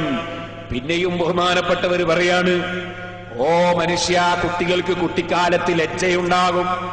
ആ ലജ്ജയെ നീ നിരുത്സാഹപ്പെടുത്തണ്ട. ഇപ്പൊ നിങ്ങൾ കണ്ടില്ലേ, പെണ്ണുങ്ങള് അന്യ പെണ്ണുങ്ങൾ ഫോൺ എടുത്തിട്ട് അസ്സലാമു അലൈക്കും എന്ന് പറയുന്നത്. അന്യ ആണുങ്ങളോട് അസ്സലാം പറയും. കയറി വന്നിട്ട് അന്യ ആണുങ്ങളോട് അസ്സലാമു അലൈക്കും. എവിടുന്ന് പഠിച്ചതാണിത്? അന്യ സ്ത്രീകൾ അന്യ പുരുഷന്മാർക്ക് സലാം പറയാമോ? അതിപ്പോ ചെറിയ കുട്ടികളടക്കം പഠിച്ചു വരണേ. അന്യപുരുഷന്മാർക്ക് സലാം ചൊല്ലിയിട്ട് പറ്റില്ല. കുട്ടികളെ ചെറുപ്പത്തിലേ തടയണം. പെൺകുട്ടികൾ അന്യപുരുഷന്മാർക്ക് സലാം ചൊല്ലി പഠിപ്പിക്കരുത്. ഞാൻ നിങ്ങളോട് പറയട്ടെ, ലജ്ജയോടുകൂടെ ജീവിക്കുന്ന കുട്ടികളെ ലജ്ജയിൽ നിന്നകറ്റി നീ എന്തെങ്ങ് പുറത്തൊന്നും വരാണ്ട് ഇങ്ങനെ നാണക്കേട് കൊണ്ടിരിക്കുന്നത് ചോദിക്കും ഈ രക്ഷിതാവ് തന്നെ. എന്നിട്ട് എല്ലാ രംഗത്തും കുട്ടികളെ ഇറക്കി കുട്ടികൾ എന്നത് ചെയ്യാമെന്നില്ലാത്ത രൂപത്തിലേക്ക് വളർച്ച പാടില്ല. ഇമാം ഗസാലി റഹിമഹുല്ലാഹ് പറയുന്നു, അൽ ഹയാഉ മിനൽ ഈമാൻ, ലജ്ജ ഈമാനിൽപ്പെട്ടതാണെന്ന് നബി സല്ലല്ലാഹു അലൈഹി വസല്ലം പറഞ്ഞു. ഈമാനുള്ളവർക്ക് ലജ്ജയുണ്ടാവും. അപ്പൊ നീ ലജ്ജയെ നിരുത്സാഹപ്പെടുത്തി പെൺകുട്ടികളെയും ആൺകുട്ടികളും ഒക്കെ ഏത് രംഗത്തും ഇറങ്ങി വരാമെന്ന ചിന്തയിലേക്ക് കൊണ്ടുവരരുത്. സുബ്ഹാനല്ലാഹ്. ഇമാം ഗസാലി റഹിമഹുല്ലാഹ് വീണ്ടും പറയുന്നു, ഓ മനുഷ്യ, നീ കുട്ടികളെ വളർത്തിയെടുക്കുമ്പോ വളരെ നല്ല ഭക്ഷണങ്ങൾ കഴിച്ചു വളരെ നന്നായി തിന്നുന്ന ചില കുട്ടികളുണ്ടാകും. നന്നായിട്ട് തിന്നാൻ പ്രോത്സാഹിപ്പിക്കരുത്. അങ്ങനെയുണ്ടല്ലോ, നന്നായിട്ട് അടിച്ചു മാറുക എന്ന് പറയുന്ന അങ്ങനെയല്ല കുട്ടികളെ ശീലിപ്പിക്കേണ്ടത്. കുട്ടികളെ ഒത്ത നിലക്ക് ഭക്ഷണം കഴിപ്പിച്ച് ശീലിപ്പിക്കണം. വളരെ നന്നായി ഭക്ഷണം കഴിച്ച് ശീലിപ്പിച്ചാൽ ആ കുട്ടികൾ പിന്നെ മടിയന്മാരാകും. അതുപോലെ തന്നെ മറ്റ് പലതിലേക്കും കടന്നു പോകും. കുട്ടികൾ വളരുന്ന സമയത്ത് തന്നെ ഭക്ഷണം കഴിക്കുമ്പോൾ വലത് കൈകൊണ്ട് തന്നെ കഴിപ്പിച്ച് പഠിപ്പിക്കണം. ബിസ്മില്ലാഹിർ റഹ്മാനിർ റഹീം എന്ന് പറയുമ്പോൾ എന്ന് ഭക്ഷണം കഴിക്കുമ്പോൾ എടുക്കുമ്പോൾ തന്നെ ചൊല്ലിക്കണം. എന്റെ ഉമ്മമാര് ശ്രദ്ധിക്കുന്നത് നല്ലതാണ്. ഇമാം ഗസാലി റഹിമഹുല്ലാഹ് മക്കളെ വളർത്തുന്നതിനെ സംബന്ധിച്ച് പറയാണ്, ഭക്ഷണം കഴിക്കുമ്പോൾ തൊട്ട് മുന്നിൽ നിന്ന് തന്നെ വാരിയെടുക്കാൻ വേണ്ടി പ്രേരിപ്പിക്കണം. ഭക്ഷണം കഴിക്കുന്ന പ്ലേറ്റിന്റെ നടുവിൽ നിന്നെടുക്കരുത്. മറ്റൊരാളും കൂടെ ഇരുന്ന് കഴിക്കുകയാണെങ്കിൽ മറ്റൊരാളെ മുന്നിൽ നിന്നെടുക്കരുത്. അതുപോലെ മറ്റൊരാൾ എടുക്കുന്നതിന് മുമ്പ് വേഗം എടുത്തങ്ങ് തിന്നുകളയുക എന്നത് പഠിപ്പിക്കരുത്. നമ്മൾ ഏകദേശം കുട്ടികളെയും ബെടക്കാക്കലും അധികം ഉമ്മാരാണ്. ഇപ്പൊ 2-3 നാൾ ഭക്ഷണം കഴിക്കാനിരിക്കുമ്പോ നല്ലത് നോക്കിയിട്ട് ഒരു കുട്ടി എടുത്തങ്ങ് തിന്നിട്ട് ഞാൻ അവനോട് കണ്ട് തീർത്തെടുത്തങ്ങ് നിന്ന്, അങ്ങനെയാടാ മിടുക്കന്മാര് എന്ന് പറഞ്ഞാൽ പിന്നെ ആ കുട്ടിക്ക് അങ്ങനെയാ തോന്നുക. എവിടെ ഇരുന്നാലും ആദ്യം ഞാൻ നല്ലൊക്കെ പൊരിച്ച മീൻ ആദ്യം എടുത്തങ്ങ് തിന്നളിയാ. അങ്ങനെ പഠിപ്പിക്കരുത് കുട്ടികളെ. കുട്ടികൾക്ക് വളരെ മോശമാണെന്ന് പറഞ്ഞു കൊടുക്കണമെന്നാ ഇമാം ഗസാലി റഹിമഹുല്ലാഹ് പറയാണ്. ഇതുപോലെ ഭക്ഷണത്തിലേക്ക് നോക്കി നിൽക്കരുത് കുട്ടികള്. അപ്പൊ കുട്ടികൾ ഇങ്ങോട്ട് വിളിച്ചാളണം ഉമ്മാര്. ഒരാൾ ഭക്ഷണം കഴിക്കുമ്പോ ഭക്ഷണം കഴിക്കുന്ന ആളെങ്ങനെ നോക്കിക്കുന്നു, അല്ലെങ്കിൽ ഭക്ഷണം തന്നെ നോക്കി നിൽക്കുന്നത്. അപ്പൊ കുട്ടികളെ എന്താ ഇടപെടുക്കുന്നത്? അങ്ങോട്ട് പോയിക്കോ. കുട്ടികൾ അവിടുന്ന് മാറ്റിക്കളയണം. ഭക്ഷണം കഴിക്കുന്നവരെ നോക്കി നിൽക്കാൻ സമ്മതിക്കരുത്. ഭക്ഷണം തന്നെയും നോക്കാൻ വേണ്ടി അവസരം കൊടുക്കരുത്. ഭക്ഷണം അവരെ മുമ്പിലെത്തി കഴിച്ചോട്ടെ, നേരെ പറ്റി ഇങ്ങനെ നോക്കിക്കാനുള്ള അവസരം കൊടുക്കരുത്. ഭക്ഷണം കഴിക്കുമ്പോൾ ഉളരി തിന്നാൻ അവസരം കൊടുക്കരുത്. കുട്ടികളോട് മെല്ലെ നന്നായിട്ട് നല്ല നിലക്ക് തിന്നാൻ പറയാം. ഇതുപോലെ ബഹുമാനപ്പെട്ടവർ പറയാണ്, വളരെ പെട്ടെന്ന് തിന്നു തീർത്ത് സ്പീഡിൽ തിന്നു തീർത്ത് അങ്ങനെയായിരുന്നു. തീരെ മെല്ലാതും കൊണ്ട് നേരം വെളുപ്പിക്കുന്ന പോലത്തിൽ അങ്ങനെയായിരുന്നു. അതോടുകൂടെ തന്നെ കൈയും വസ്ത്രവും മൂക്കും തലയും ഒട്ടാകെ ചോറ് വെച്ച് നോക്കുമ്പോ ഒട്ടാകെ പെരട്ടിയിരിക്കുന്നു. അങ്ങനെ കുട്ടികളെ നടപ്പാക്കരുത്. കുട്ടികൾ ഭക്ഷണം കഴിക്കുമ്പോ കൈയിന്റെ വിരലുകൊണ്ടെടുത്ത് തൊള്ളയിലിട്ട് കഴിച്ച് വേറെ എവിടെയും മുഷിയാതെ പിറളാത്ത രൂപത്തിൽ കുട്ടിക്കാലത്തെ അവരെ പരിചയപ്പെടുത്തണം. ഇമാം ഗസാലി റഹ്മത്തുള്ളാഹി ഓരോ കാര്യങ്ങളും പറയാം. ചിലപ്പോൾ നല്ല കറി ഇല്ലാത്ത പത്തിരി കൊടുക്കണം. ഇമാം ഗസാലി പറയാം, നല്ല കറി ഇല്ലാത്ത പത്തിരി കൊടുക്കണം മക്കൾക്ക്. അതെന്തിനാ? മഹാനവറുകൾ പറയാ, കറി ഇല്ലെങ്കിലും പത്തിരി തിന്ന് പരിചയപ്പെടണം. ചിലപ്പോ എയർപോർട്ടിൽ നിന്നൊന്നും കിട്ടൂല. ചിലപ്പോ ഹജ്ജിന് വേണ്ടി പോകുമ്പോ ക്യാമ്പിന്ന് ഗുൽമാൽ ഉണ്ടാക്കും. ഹജ്ജിന് പോയാൽ അവിടുന്ന് ക്ഷമിക്കാൻ കഴിയൂല. കാരണം നല്ല രുചിയുള്ള ഭക്ഷണം കഴിച്ച് പഠിച്ചാല് അത് പറ്റൂല. ഇടക്കൊക്കെ കറിയും കൂട്ടാനൊന്നും ഇല്ലാതെയും കഴിച്ച് പഠിപ്പിക്കണം എന്നാ ഇമാം ഗസാലി റഹ്മത്തുള്ളാഹി പറയുന്നു. പിന്നെയും ബഹുമാനപ്പെട്ടവർ പറയാണ്, അതാ നന്നായിട്ട് തിന്നുമ്പോ തിന്നുന്നവരെ പ്രോത്സാഹിപ്പിക്കരുത്. അപ്പൊ നിങ്ങൾ ഇങ്ങനെ ഇടക്കിടക്ക് പറയണേ, ഈ അമിതമായ തീറ്റി ഉണ്ടല്ലോ അത് മൂരിന്റെ തീറ്റിയാ. കാള തിന്നുന്ന പോലെ പശു തിന്നും പോലെ തീറ്റിയോട് തീറ്റി അങ്ങനെ തിന്നരുത് എന്ന് പഠിപ്പിക്കണം എന്നാ. പിന്നെയും ബഹുമാനപ്പെട്ടവർ പറയാണ്, കൂടുതൽ തിന്നുന്ന ആളുകളെ കുട്ടികളെ മുന്നിൽ വെച്ച് പേര് പറയാതെ ആക്ഷേപിച്ച് സംസാരിക്കണം. അപ്പൊ ഈ കുട്ടിക്ക് ഇങ്ങനെ തോന്നും അങ്ങനെ അധികം തിന്നത് മോശമാണ് എന്ന ധാരണ കുട്ടിയുടെ മനസ്സിൽ വളരും. പിന്നെയും പറയാണ്, കുറഞ്ഞ ഭക്ഷണം കൊണ്ട് മതിയാക്കി ശീലിപ്പിക്കണം. അതുപോലെ വെളുത്ത വസ്ത്രം ധരിക്കാൻ കുട്ടിക്ക് താല്പര്യമുണ്ടാക്കണം. കളറുള്ളത് മാത്രം ധരിക്കാനുള്ള താല്പര്യമുണ്ടാക്കരുത്. ഞാൻ പ്രത്യേകിച്ച് പറയട്ടെ, ഇപ്പോൾ കുട്ടികളുടെ പെൺകുട്ടികളൊക്കെ വസ്ത്രങ്ങൾ ഏകദേശവും ശറഇൽ വിരോധിക്കപ്പെട്ടതാണ്. ശരീരത്തിന്റെ തുടിപ്പുകൾ കാണുന്ന വിധത്തിൽ ഫിറ്റായ വസ്ത്രങ്ങൾ ധരിക്കുന്നത് വിരോധിക്കപ്പെട്ടതാണ്. അതിന് പ്രചോദനം നൽകുന്നതിന് പകരം നീ അങ്ങനെ ധരിച്ചാൽ മറ്റുള്ളവർ നിന്റെ ശരീരത്തിന്റെ ഭാഗങ്ങളൊക്കെ എടുത്തു പിടിച്ചിട്ട് മറ്റുള്ളവർ നോക്കുകയില്ലേ, അത് വളരെ മോശമല്ലേ എന്ന് പറഞ്ഞ് അവരെ നിരുത്സാഹപ്പെടുത്തണം. ഇമാം ഗസാലി റഹിമഹുല്ലാഹ് പറയുന്നു, പുരുഷന്മാരെ ഡ്രസ്സ് പെൺകുട്ടികൾക്ക് ധരിക്കണമെന്ന് തോന്നിയാൽ, പെൺകുട്ടികളെ ഡ്രസ്സ് പുരുഷന്മാർക്ക് ധരിക്കണമെന്ന് തോന്നിയാൽ അപ്പോഴവരോട് പറയണം, അതൊക്കെ വളരെ മോശം. ആൺകുട്ടികളെ പോലെ വളരെ മോശം. പെൺകൂസനാകാനടാ നീ, വളരെ മോശം. ഇങ്ങനെ കുട്ടികളെ നിരുത്സാഹപ്പെടുത്തി പഠിപ്പിക്കണം. അങ്ങനെ പഠിപ്പിച്ചിട്ട് ബഹുമാനപ്പെട്ടവർ പറയാണ്, മുന്തിയ വസ്ത്രങ്ങളും മുന്തിയ സാധനങ്ങളും വേണമെന്ന ചിന്ത കുട്ടികളെ മനസ്സിൽ നിന്ന് എടുത്തു കളയാൻ നിങ്ങളുടെ സംസാരത്തിൽ ശ്രദ്ധിക്കണം. പിന്നെയും കുറെ പറഞ്ഞിട്ട് പറയാണ്, കുട്ടി വളരുന്ന സമയത്ത് തന്നെ നിങ്ങളിതൊന്നും ശ്രദ്ധിക്കാതെ പോയാൽ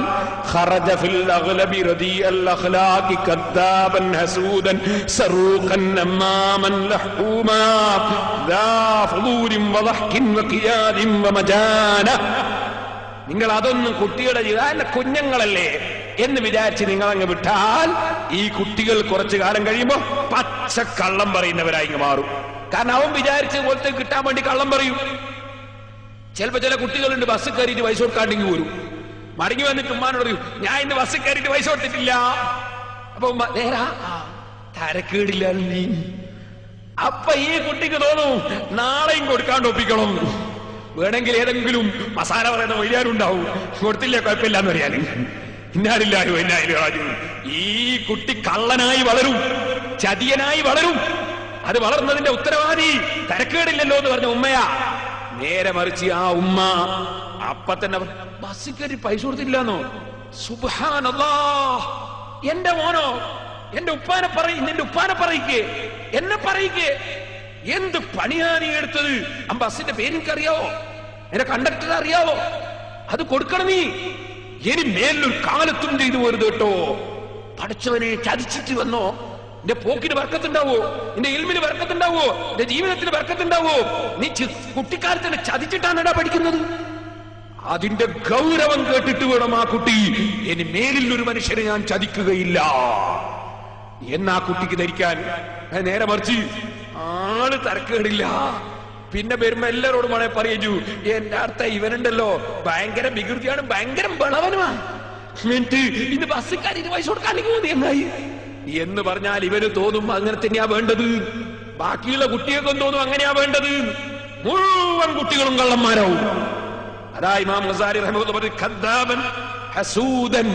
ഇതുപോലെ ചിലരുണ്ടാവും വേറോത്തരോട് അസൂയായിട്ട് ഓരോന്ന് പറയും.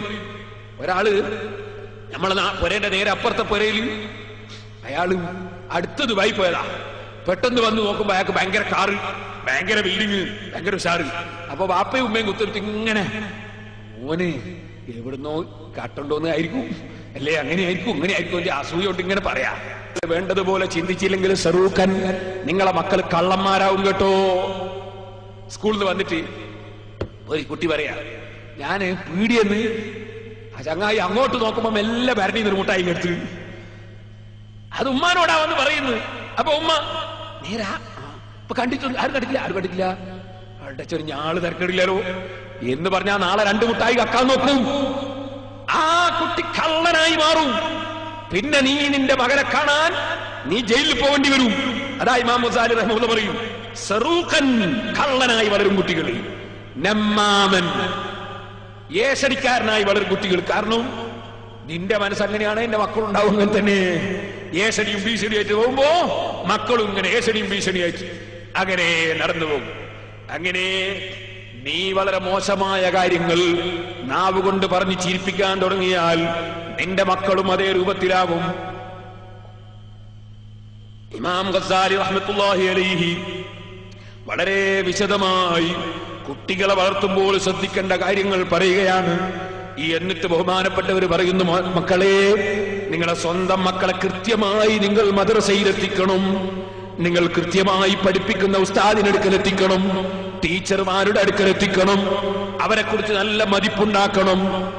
ഉസ്താദ് വളരെ മോശമാണെങ്കിലും കുട്ടിയുടെ മുന്നിൽ വെച്ച് ഉസ്താദിന്റെ കുറ്റം പറയരുത്. ആ ഉസ്താദിനെ സ്വകാര്യം വിളിച്ചു വേണമെങ്കിൽ നിങ്ങൾക്ക് പറയാം, കമ്മിറ്റിക്കാരെ വിളിച്ചു പറഞ്ഞിട്ട് വേണമെങ്കിൽ അയാളെ മാറ്റാം. പക്ഷെ ഉസ്താദിന്റെ കുറ്റം കുട്ടിയുടെ മുന്നിൽ വെച്ച് മിണ്ടിപ്പോകരുത്. ടീച്ചറുടെ കുറ്റം കുട്ടിയുടെ മുന്നിൽ വെച്ച് മിണ്ടിപ്പോകരുത്. നിങ്ങളെ കുട്ടി അതോടുകൂടെ തകർന്നു എന്ന് നിങ്ങൾ മനസ്സിലാക്കണം. എത്ര തെറ്റ് ചെയ്ത ഗുരുനാഥനാണെങ്കിലും ഗുരുനാഥന്റെ കുറ്റം കുട്ടിയുടെ മുന്നിൽ വെച്ച് പറയരുത്. ഞാൻ നിങ്ങളോട് പറയട്ടെ, എന്റെ ഒരു കുട്ടീനെ ഒരു ടീച്ചർ അടിച്ചിട്ട് കൈന്റെ വിരൽ പൊട്ടിയിട്ട് ആ കൈ കൊണ്ട് എഴുതാൻ കഴിയുന്നില്ല. എന്നോട് പറഞ്ഞു, ഇങ്ങനെ കുട്ടിയുടെ കൈ അടിച്ചിട്ട് പൊട്ടിയിട്ടുണ്ട്. ഞാൻ പറഞ്ഞു, ആ കിട്ടിയത് പോരാ, ഇനിയും കിട്ടണമെന്ന്. കാരണം വെറുതെ എന്തായാലും അടിക്കൂല, എന്തെങ്കിലും ഒരു വികൃതി കളിച്ചിട്ട് അടിച്ചായിരുന്നു. അതുകൊണ്ട് കിട്ടണം ഇനിയും എന്ന് പറഞ്ഞു അവന്റെ മുമ്പ്. അങ്ങനെ പറയാവൂ, ഇത് ഞാൻ ഉദാഹരണം പറഞ്ഞതാണ്. അങ്ങനെ പറയാവൂ. നേരെ മറിച്ച് ചില ആൾക്കാരുണ്ട്, എന്റെ മോന്റെ കൈ നോക്കട്ടെ, പഠിച്ചോനെ ഇങ്ങനെ അടിച്ചു അയാള് എന്ന് ചോദിച്ചിട്ട് ഇയാൾ ബാളു എടുത്തിറങ്ങാൻ പോയാൽ ഈ കുട്ടി ഒരു കാലത്തും നന്നാവൂല. നേരെ മറിച്ച് ക്ഷമിക്കണം. അവിടെ ആ ഗുരുനാഥൻ തെറ്റ് ചെയ്തിട്ടുണ്ടെങ്കിൽ ആ ഗുരുനാഥനെ സ്വകാര്യം വിളിച്ച് ഉപദേശിക്കുകയോ നിർദ്ദേശിക്കുകയോ അതിന്റെ ഉത്തരവാദപ്പെട്ടവരുടെ ശ്രദ്ധയിൽപ്പെടുത്തി അവര് മുഖേന നടപടി സ്വീകരിക്കുകയല്ലാതെ ഒരിക്കലും കുട്ടിയുടെ മുന്നിൽ വെച്ച് ഒരു ഗുരുനാഥനെയും കുറ്റം പറയരുത്. ഇമാം ഗസാലി റഹിമഹുല്ലാഹ് പഠിപ്പിക്കുന്നു, നന്നായി ഖുർആൻ പഠിപ്പിക്കണം. വഹദീസുൽ അഖ്ബാരി, അല്ലാഹുവിന്റെ റസൂലിന്റെ ഹദീസുകൾ പഠിപ്പിക്കണം. വഹികായാത്തുൽ അബ്റാരി, നല്ല മഹാന്മാരെ ചരിത്രം പറഞ്ഞു കൊടുക്കണം. മഹാന്മാരെ ചരിത്രം കുട്ടികൾക്ക് പറഞ്ഞു കൊടുക്കണം. വഅഹ്വാലഹും, മഹാന്മാരുടെ സ്വഭാവ സ്ഥിതിവിശേഷങ്ങൾ പറഞ്ഞു കൊടുക്കണം. സുബ്ഹാനല്ലാഹ്, ഉമ്മയുടെ പൊരുത്തം കിട്ടാൻ വേണ്ടി ഉമ്മക്ക് പാല് കൊണ്ടുവന്ന് വെച്ച് നേരം വെളുക്കുന്നത് വരെ ഉമ്മ ഉറങ്ങിക്കിടക്കുമ്പോ നേരം വെളുക്കുന്നവരെ ഉമ്മനെയും കാത്ത് പാലും കയ്യിൽ പിടിച്ച് സുബഹിയായി പോയ മഹാന്മാരില്ലേ? ഓ സഹോദരന്മാരെ, മഹാന്മാരെ ചരിത്രം കുട്ടികൾക്ക് പറഞ്ഞു കൊടുക്കണം. അതുപോലെ എന്നിട്ട് ബഹുമാനപ്പെട്ടവർ പറയാണ്, സജ്ജനങ്ങളോടുള്ള സ്നേഹം, ഔലിയാക്കളോടുള്ള സ്നേഹം, ആലിമീങ്ങളോടുള്ള സ്നേഹം കുട്ടികളെ മനസ്സിൽ കുട്ടിക്കാലത്ത് തന്നെ വളർന്നു വരണം. നമ്മൾ തന്നെ കുട്ടികളെ മുമ്പ് ആലിമീങ്ങളെ കുറ്റം പറയാൻ തുടങ്ങിയാലോ കുട്ടിക്ക് ഇൽമിനോടൊരു ബഹുമാനം ഉണ്ടാവില്ല, ആലിമീങ്ങളോട് ബഹുമാനം ഉണ്ടാവില്ല, അപ്പൊ പിന്നെ പള്ളിയോട് ബഹുമാനം ഉണ്ടാവില്ല, അപ്പൊ പിന്നെ ദീനിനോട് ബഹുമാനം ഉണ്ടാവില്ല, അള്ളാന്റെ റസൂലിനോട് വരെ ബഹുമാനം ഇല്ലാതെയായി പോവും. ആലിമീങ്ങളെ കുറ്റം മക്കളെ മുന്നെന്ന് പറഞ്ഞാൽ ഒരിക്കലും ആലിമീങ്ങളെ കുറ്റം പറയരുത്, ഇൽമിന്റെ കുറ്റം പറയരുത്. ബഹുമാനപ്പെട്ടവർ പറയാണ്, നല്ല നല്ല പദ്യങ്ങൾ പഠിപ്പിക്കണം. അതുപോലെ കുടുംബത്തിന്റെ മുന്നിൽ നല്ല നിലക്ക് ജീവിക്കാൻ പഠിപ്പിക്കണം. ഓരോന്നിങ്ങനെ വിശദീകരിച്ചിട്ട് മഹാനവറുകൾ ഓരോ കാര്യങ്ങൾ ഇങ്ങനെ പറഞ്ഞിട്ട് പറയാണ്, നല്ല കാര്യം ഒരു കുട്ടി ചെയ്താൽ പ്രോത്സാഹിപ്പിക്കണം. നല്ല കാര്യം ചെയ്താൽ യാസീൻ കാണാതെ പഠിച്ചാൽ യാസീൻ ഒറ്റ തെറ്റുമില്ലാതെ ഓതി നിനക്ക് ഞാൻ പ്രത്യേകം 5 പൈസ തരൂ. തന്നെ 5 പൈസ മതി, അല്ലെ 10 പൈസ, അല്ലെ 25 പൈസ. 25 പൈസ കൊടുത്താലും തിരക്കില്ല. പക്ഷേ കൊടുക്കുന്ന പൈസ കൊണ്ടുപോയിട്ട് സിനിമ മാസിക വാങ്ങാതിരിക്കാൻ വേണ്ടി അത് ഉമ്മാനോട് തന്നെ വാങ്ങിയോട് വെക്കാനും പറയണം. പിന്നെ കൊടുക്കാൻ നമുക്ക് പൈസ കൈ കൊടുത്താൽ കുട്ടികൾ ചിരിയും. അതിന് അവസരം ഉണ്ടാക്കണം. അല്ലെങ്കിൽ വേറെ എന്തെങ്കിലും ഭക്ഷണം കഴിച്ച് നല്ലൊരു സമ്മാനം വേണമെങ്കിൽ കുറച്ച് ഫ്രൂട്ട് വാങ്ങിക്കൊണ്ട് കൊടുക്കുക, അല്ലെങ്കിൽ വേറെ എന്തെങ്കിലും ഒന്ന് കൊണ്ട് കൊടുക്കുക. കുട്ടിയുടെ സമ്മാനം കൊടുത്ത് പ്രോത്സാഹിപ്പിക്കണം. അതുപോലെ നല്ലത് ചെയ്താൽ പ്രോത്സാഹിപ്പിക്കണം. എവിടെയും പ്രോത്സാഹിപ്പിക്കണം. മോശമായതൊന്നും ചെയ്യാത്തൊരു നല്ല കുട്ടി എപ്പോഴെങ്കിലും ഒരു തെറ്റ് ചെയ്തു പോയാലോ അപ്പൊ അവരെ ആക്ഷേപിക്കരുത്. നല്ല ചെയ്യുന്നൊരു കുട്ടി തന്നെ സാധാരണ എപ്പോഴും കൃത്യമായിട്ട് മദ്രസയിൽ പോകുന്ന ഒരു കുട്ടി എന്തോ ഒരു കാരണത്തെ ഒരു ദിവസം പഠിച്ചാൽ വരുന്നവരൊക്കെ മുമ്പിൽ ഈ കുട്ടിയെ ആക്ഷേപിക്കുന്ന സ്വഭാവം ഉണ്ടായിരുന്നു. മറിച്ച് ആ കുട്ടി ഒരു ദിവസം വന്നൊരബദ്ധ, ആ അബദ്ധത്തിന് അടച്ച് ആക്ഷേപിക്കരുത്. കാര്യമായിട്ടൊരു കാര്യം ഉമ്മമാരോട് പറയാൻ, ഒരു കുട്ടിയുടെ ഒരു തെറ്റ് ചെയ്താൽ വിളിച്ച് കാര്യം വിളിച്ച് ഉപദേശിച്ച് തന്നാൽ മറ്റുള്ളവരെ മുമ്പിൽ വെച്ച് കുറവാക്കരുത്. കുട്ടികളെ മറ്റുള്ളവരുടെ മുമ്പിൽ വെച്ച് കുറവാക്കിയാൽ ചെറിയ മനസ്സാണ്, മനസ്സിൽ വേദനിക്കും, വിഷമിക്കും. അതിന്റെ ദൂഷ്യഫലം നമ്മൾ പിന്നെ അനുഭവിക്കേണ്ടി വരും. മറ്റുള്ളവരെ മുന്നിൽ വെച്ച് കുട്ടികളെ കുറവാക്കരുത്. അതോടുകൂടെ തന്നെ കുട്ടികളെ വേണ്ടാത്ത കാര്യങ്ങൾ പ്രോത്സാഹിപ്പിക്കുന്ന വിധത്തിൽ സംസാരിക്കണം. ചില ഉമ്മാരുണ്ട്, ഇവൻ ഭയങ്കര കുരുത്തക്കേടാവസ്ഥ. അപ്പൊ ഈ കുട്ടിക്ക് തോന്നും നല്ലോണം ഇനിയും കളിക്കണോന്ന്. കാരണം വലിയ ഉഷാറായിട്ട് പറയുന്നുണ്ടല്ലോ. വികൃതി ഉണ്ടെങ്കിൽ ഇങ്ങനെ പറഞ്ഞു നടക്കണ്ട, അത് പ്രോത്സാഹിപ്പിക്കലായി. അതുകൊണ്ട് അത് പറയണ്ട.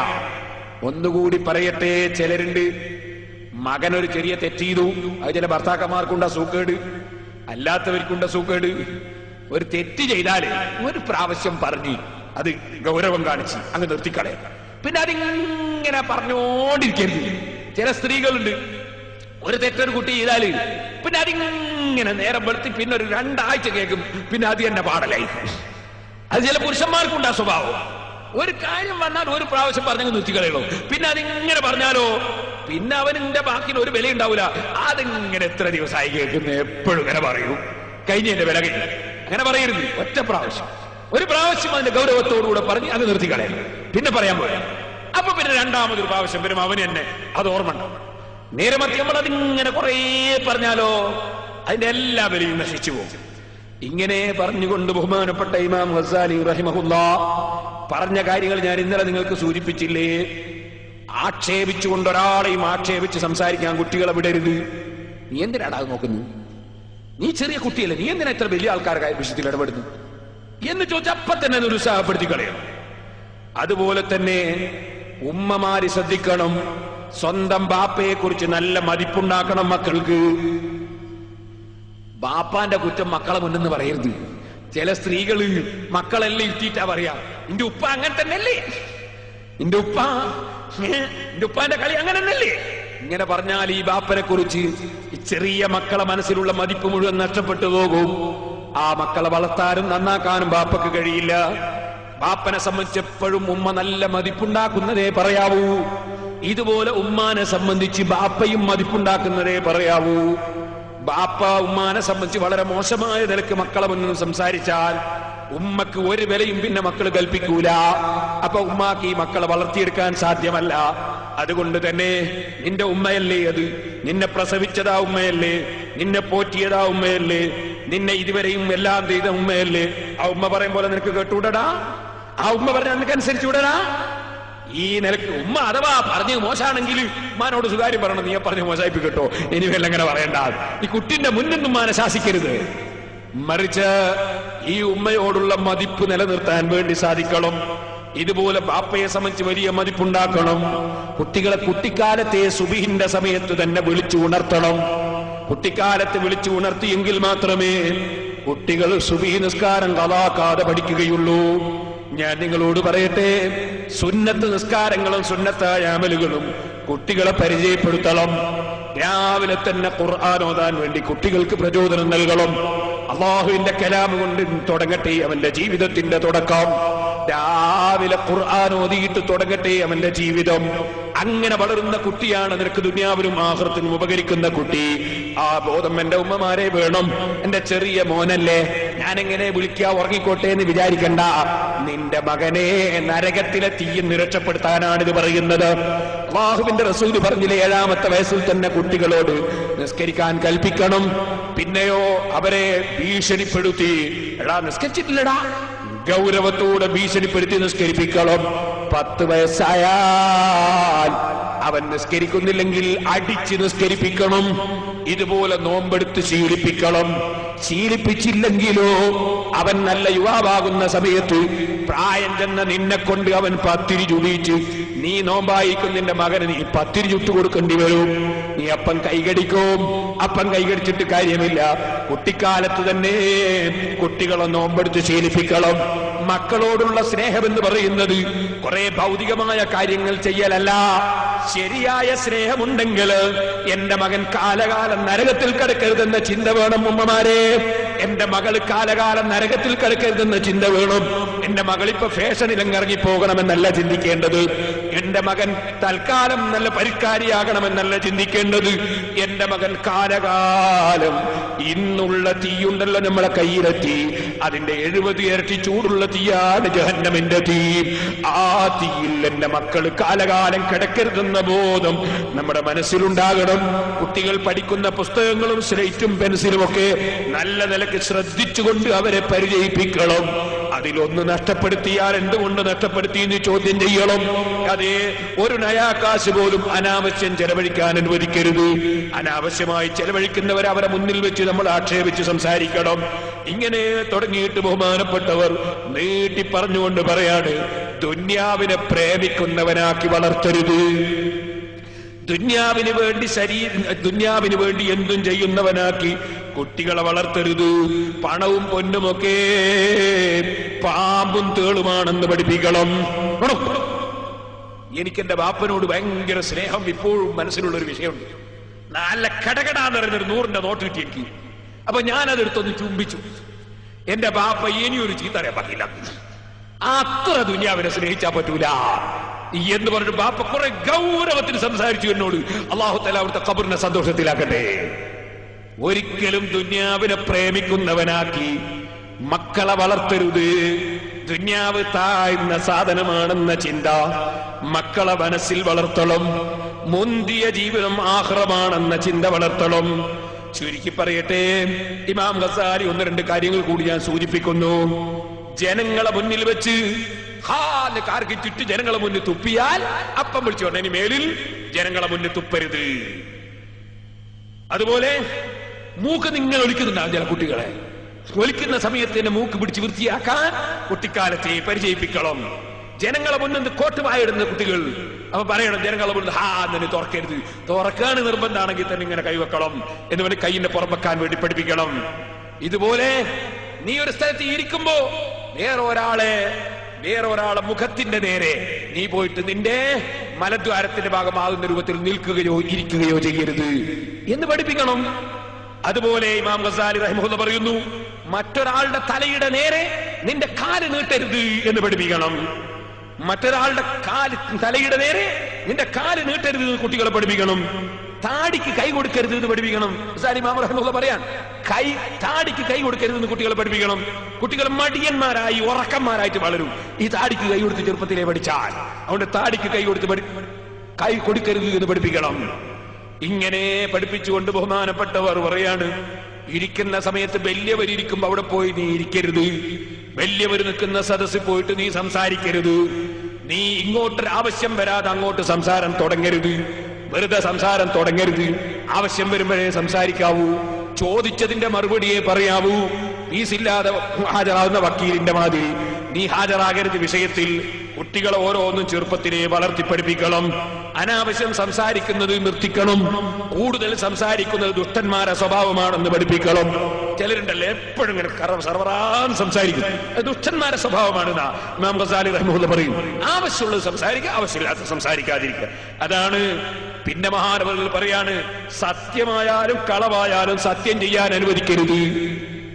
അങ്ങനെ ചില കുട്ടികൾ തൊട്ടതിനൊക്കെ മതാക്കര പള്ളിയാ നാദാവറ്റ പള്ളിയാണ് എന്നൊക്കെ പറഞ്ഞു പഠിക്കുന്ന ചില കുട്ടികളുണ്ട്. അങ്ങനെ സത്യം ചെയ്യാൻ പാടില്ല, തെറ്റാണ്. അതിന്റെ പുറമേ വല്ലാഹി സത്യമെന്ന സത്യവും സത്യം പറയുന്ന നിലക്ക് തന്നെയും കുട്ടികളെ സത്യം ചെയ്യാൻ അനുവദിക്കരുത്. എന്തിനടാ നീ ഇപ്പൊ സത്യം ചെയ്തതിന്റെ ആവശ്യത്തിനാണ്? എന്താ അവിടെ സത്യം ചെയ്യേണ്ട ആവശ്യം? സത്യം എന്ന് പറയുന്നത് കാണുന്നതിനൊക്കെ ചെയ്യാനുള്ളതാണോ എന്ന് പറഞ്ഞ് സത്യം ചെയ്യുന്നതിൽ നിന്ന് സാദിഖൻ തടയണമെന്ന് ഇമാം ഗസാലി റഹിമഹുല്ലാഹ് പറയും. കാരണം കുട്ടിക്കാലത്ത് എങ്ങനെ സത്യം ചെയ്ത് പഠിക്കരുത്, കളവ് പറഞ്ഞ് പഠിക്കരുത്.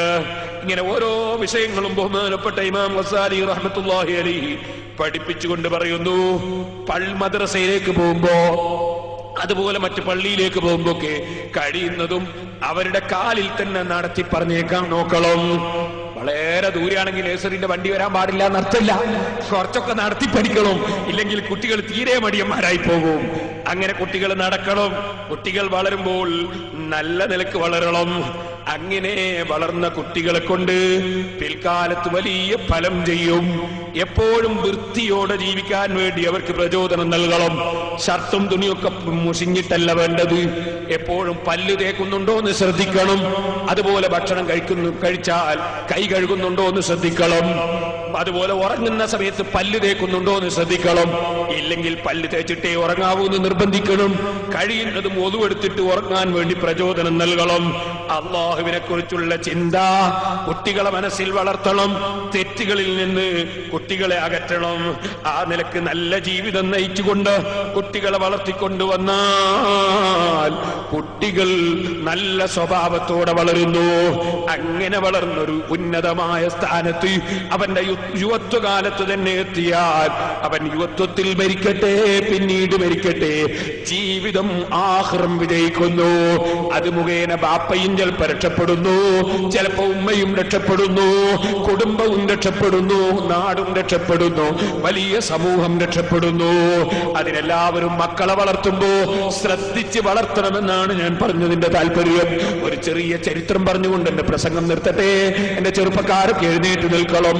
സഹോദരന്മാരെ, ചെറുപ്പക്കാരനായ ഉമൈർ ഇബ്നു ഹബീബ് സുലമി റളിയല്ലാഹു അൻഹു യുവാവാണ്.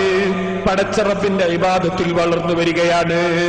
ആ ഉമൈർ ഇബ്നു ഹബീബ് സുലമി റളിയല്ലാഹു തആല നിങ്ങൾ പറയുന്നു, അള്ളാഹുവിന്റെ ദീനിന്റെ പ്രവർത്തനത്തിൽ ഞങ്ങൾക്ക് ആവേശമാണ്.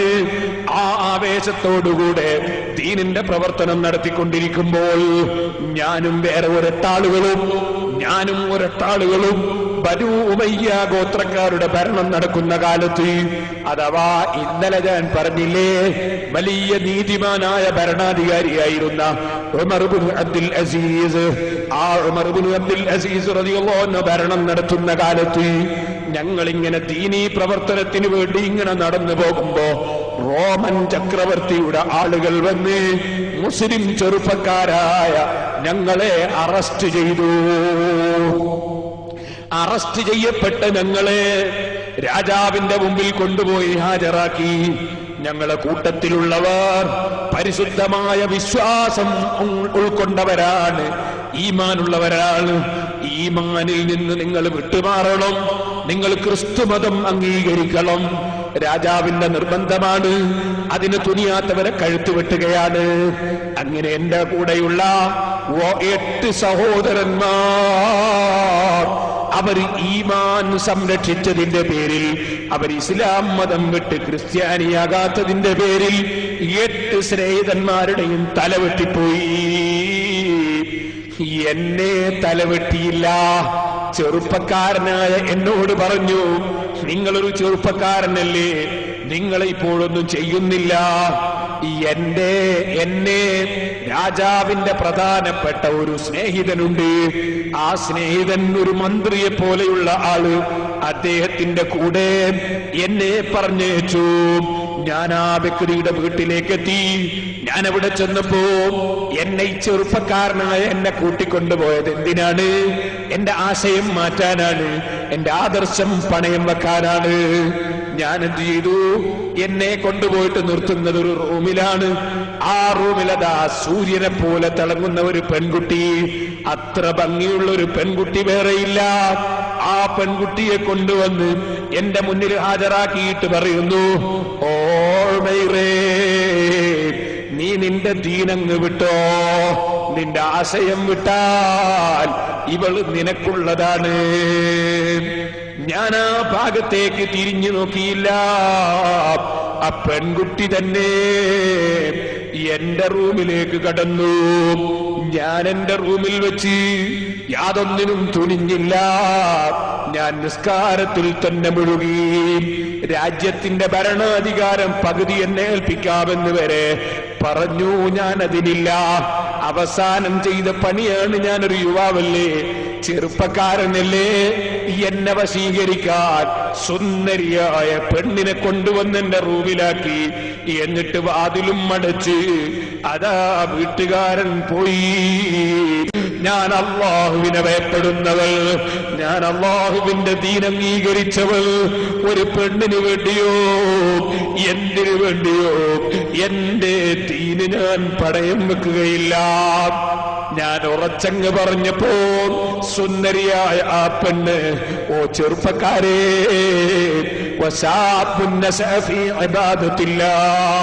അള്ളാഹുവിന്റെ ഇബാദത്തിൽ വളർന്നു വന്ന ചെറുപ്പക്കാരനെന്ന് നാവ് കൊണ്ട് പറയാൻ പെട്ടെന്ന് കഴിയും. പക്ഷേ ആ ഒരു തഖ്വയും ഉണ്ടാകാൻ വലിയ പണിയുണ്ട് കേട്ടോ.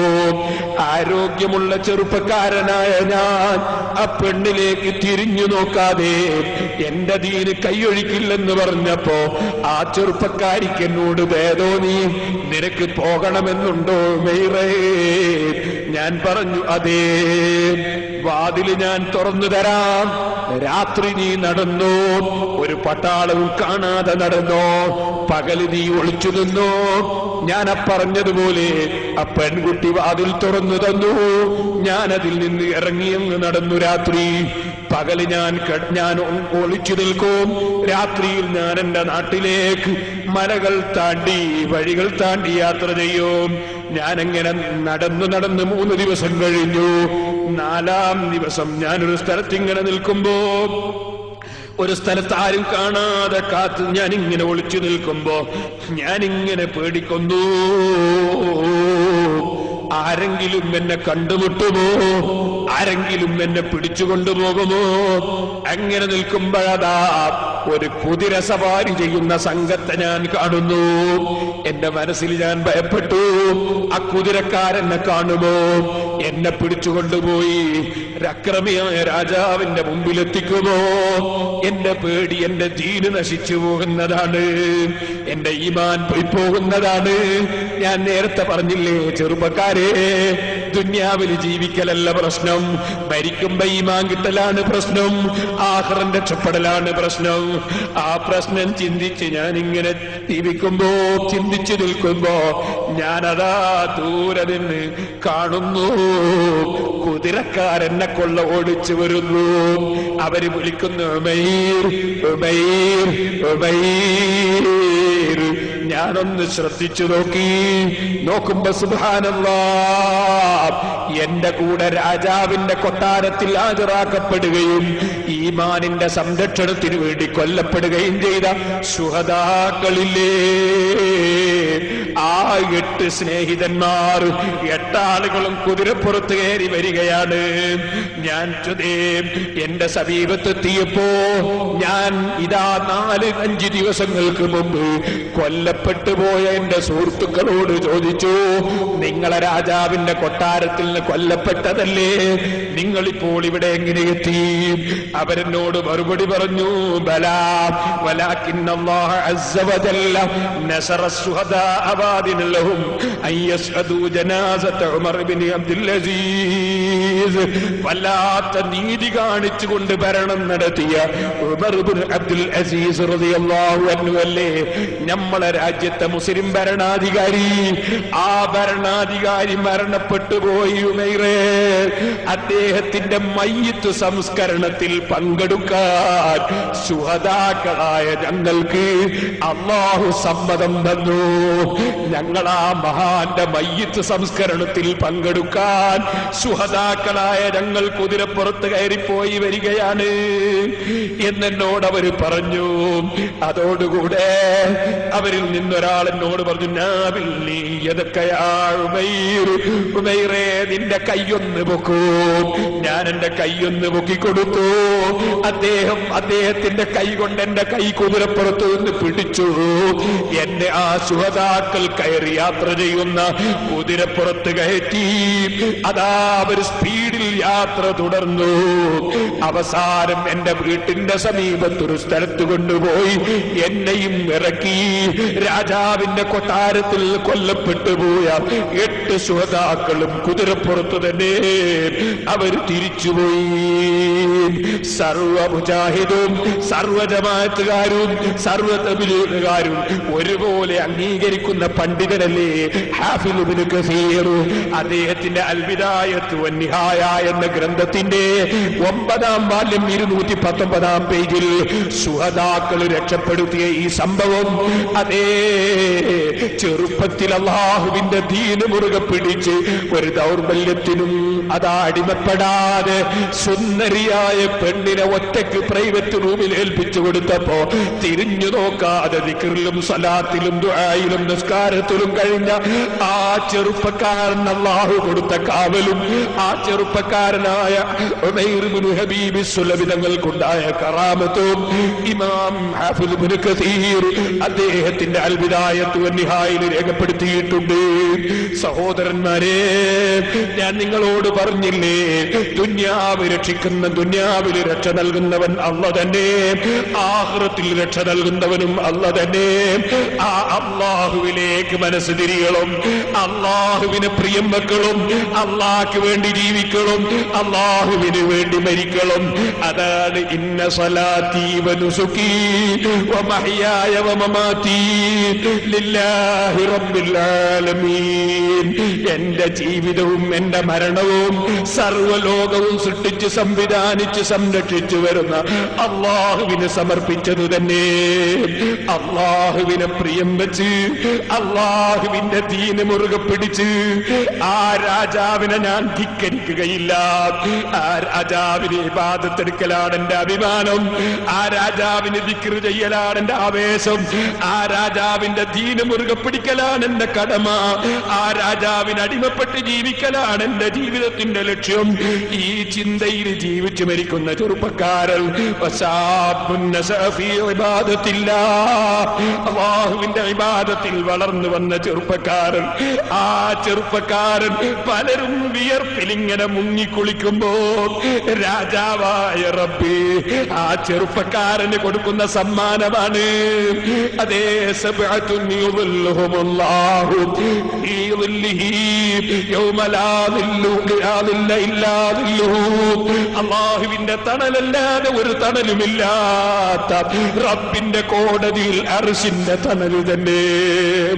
അർഹമുർ റഹീമീനായ റബ്ബേ, സാധുക്കളായ ഞങ്ങൾക്ക് സഹിക്കാൻ കഴിയാത്ത വെയിലും ചൂടുമുള്ളതിന്റെ കോടതിയിൽ അർശിന്റെ തണൽ കൊണ്ട് അനുഗ്രഹിക്കണം റഹ്മാനേ.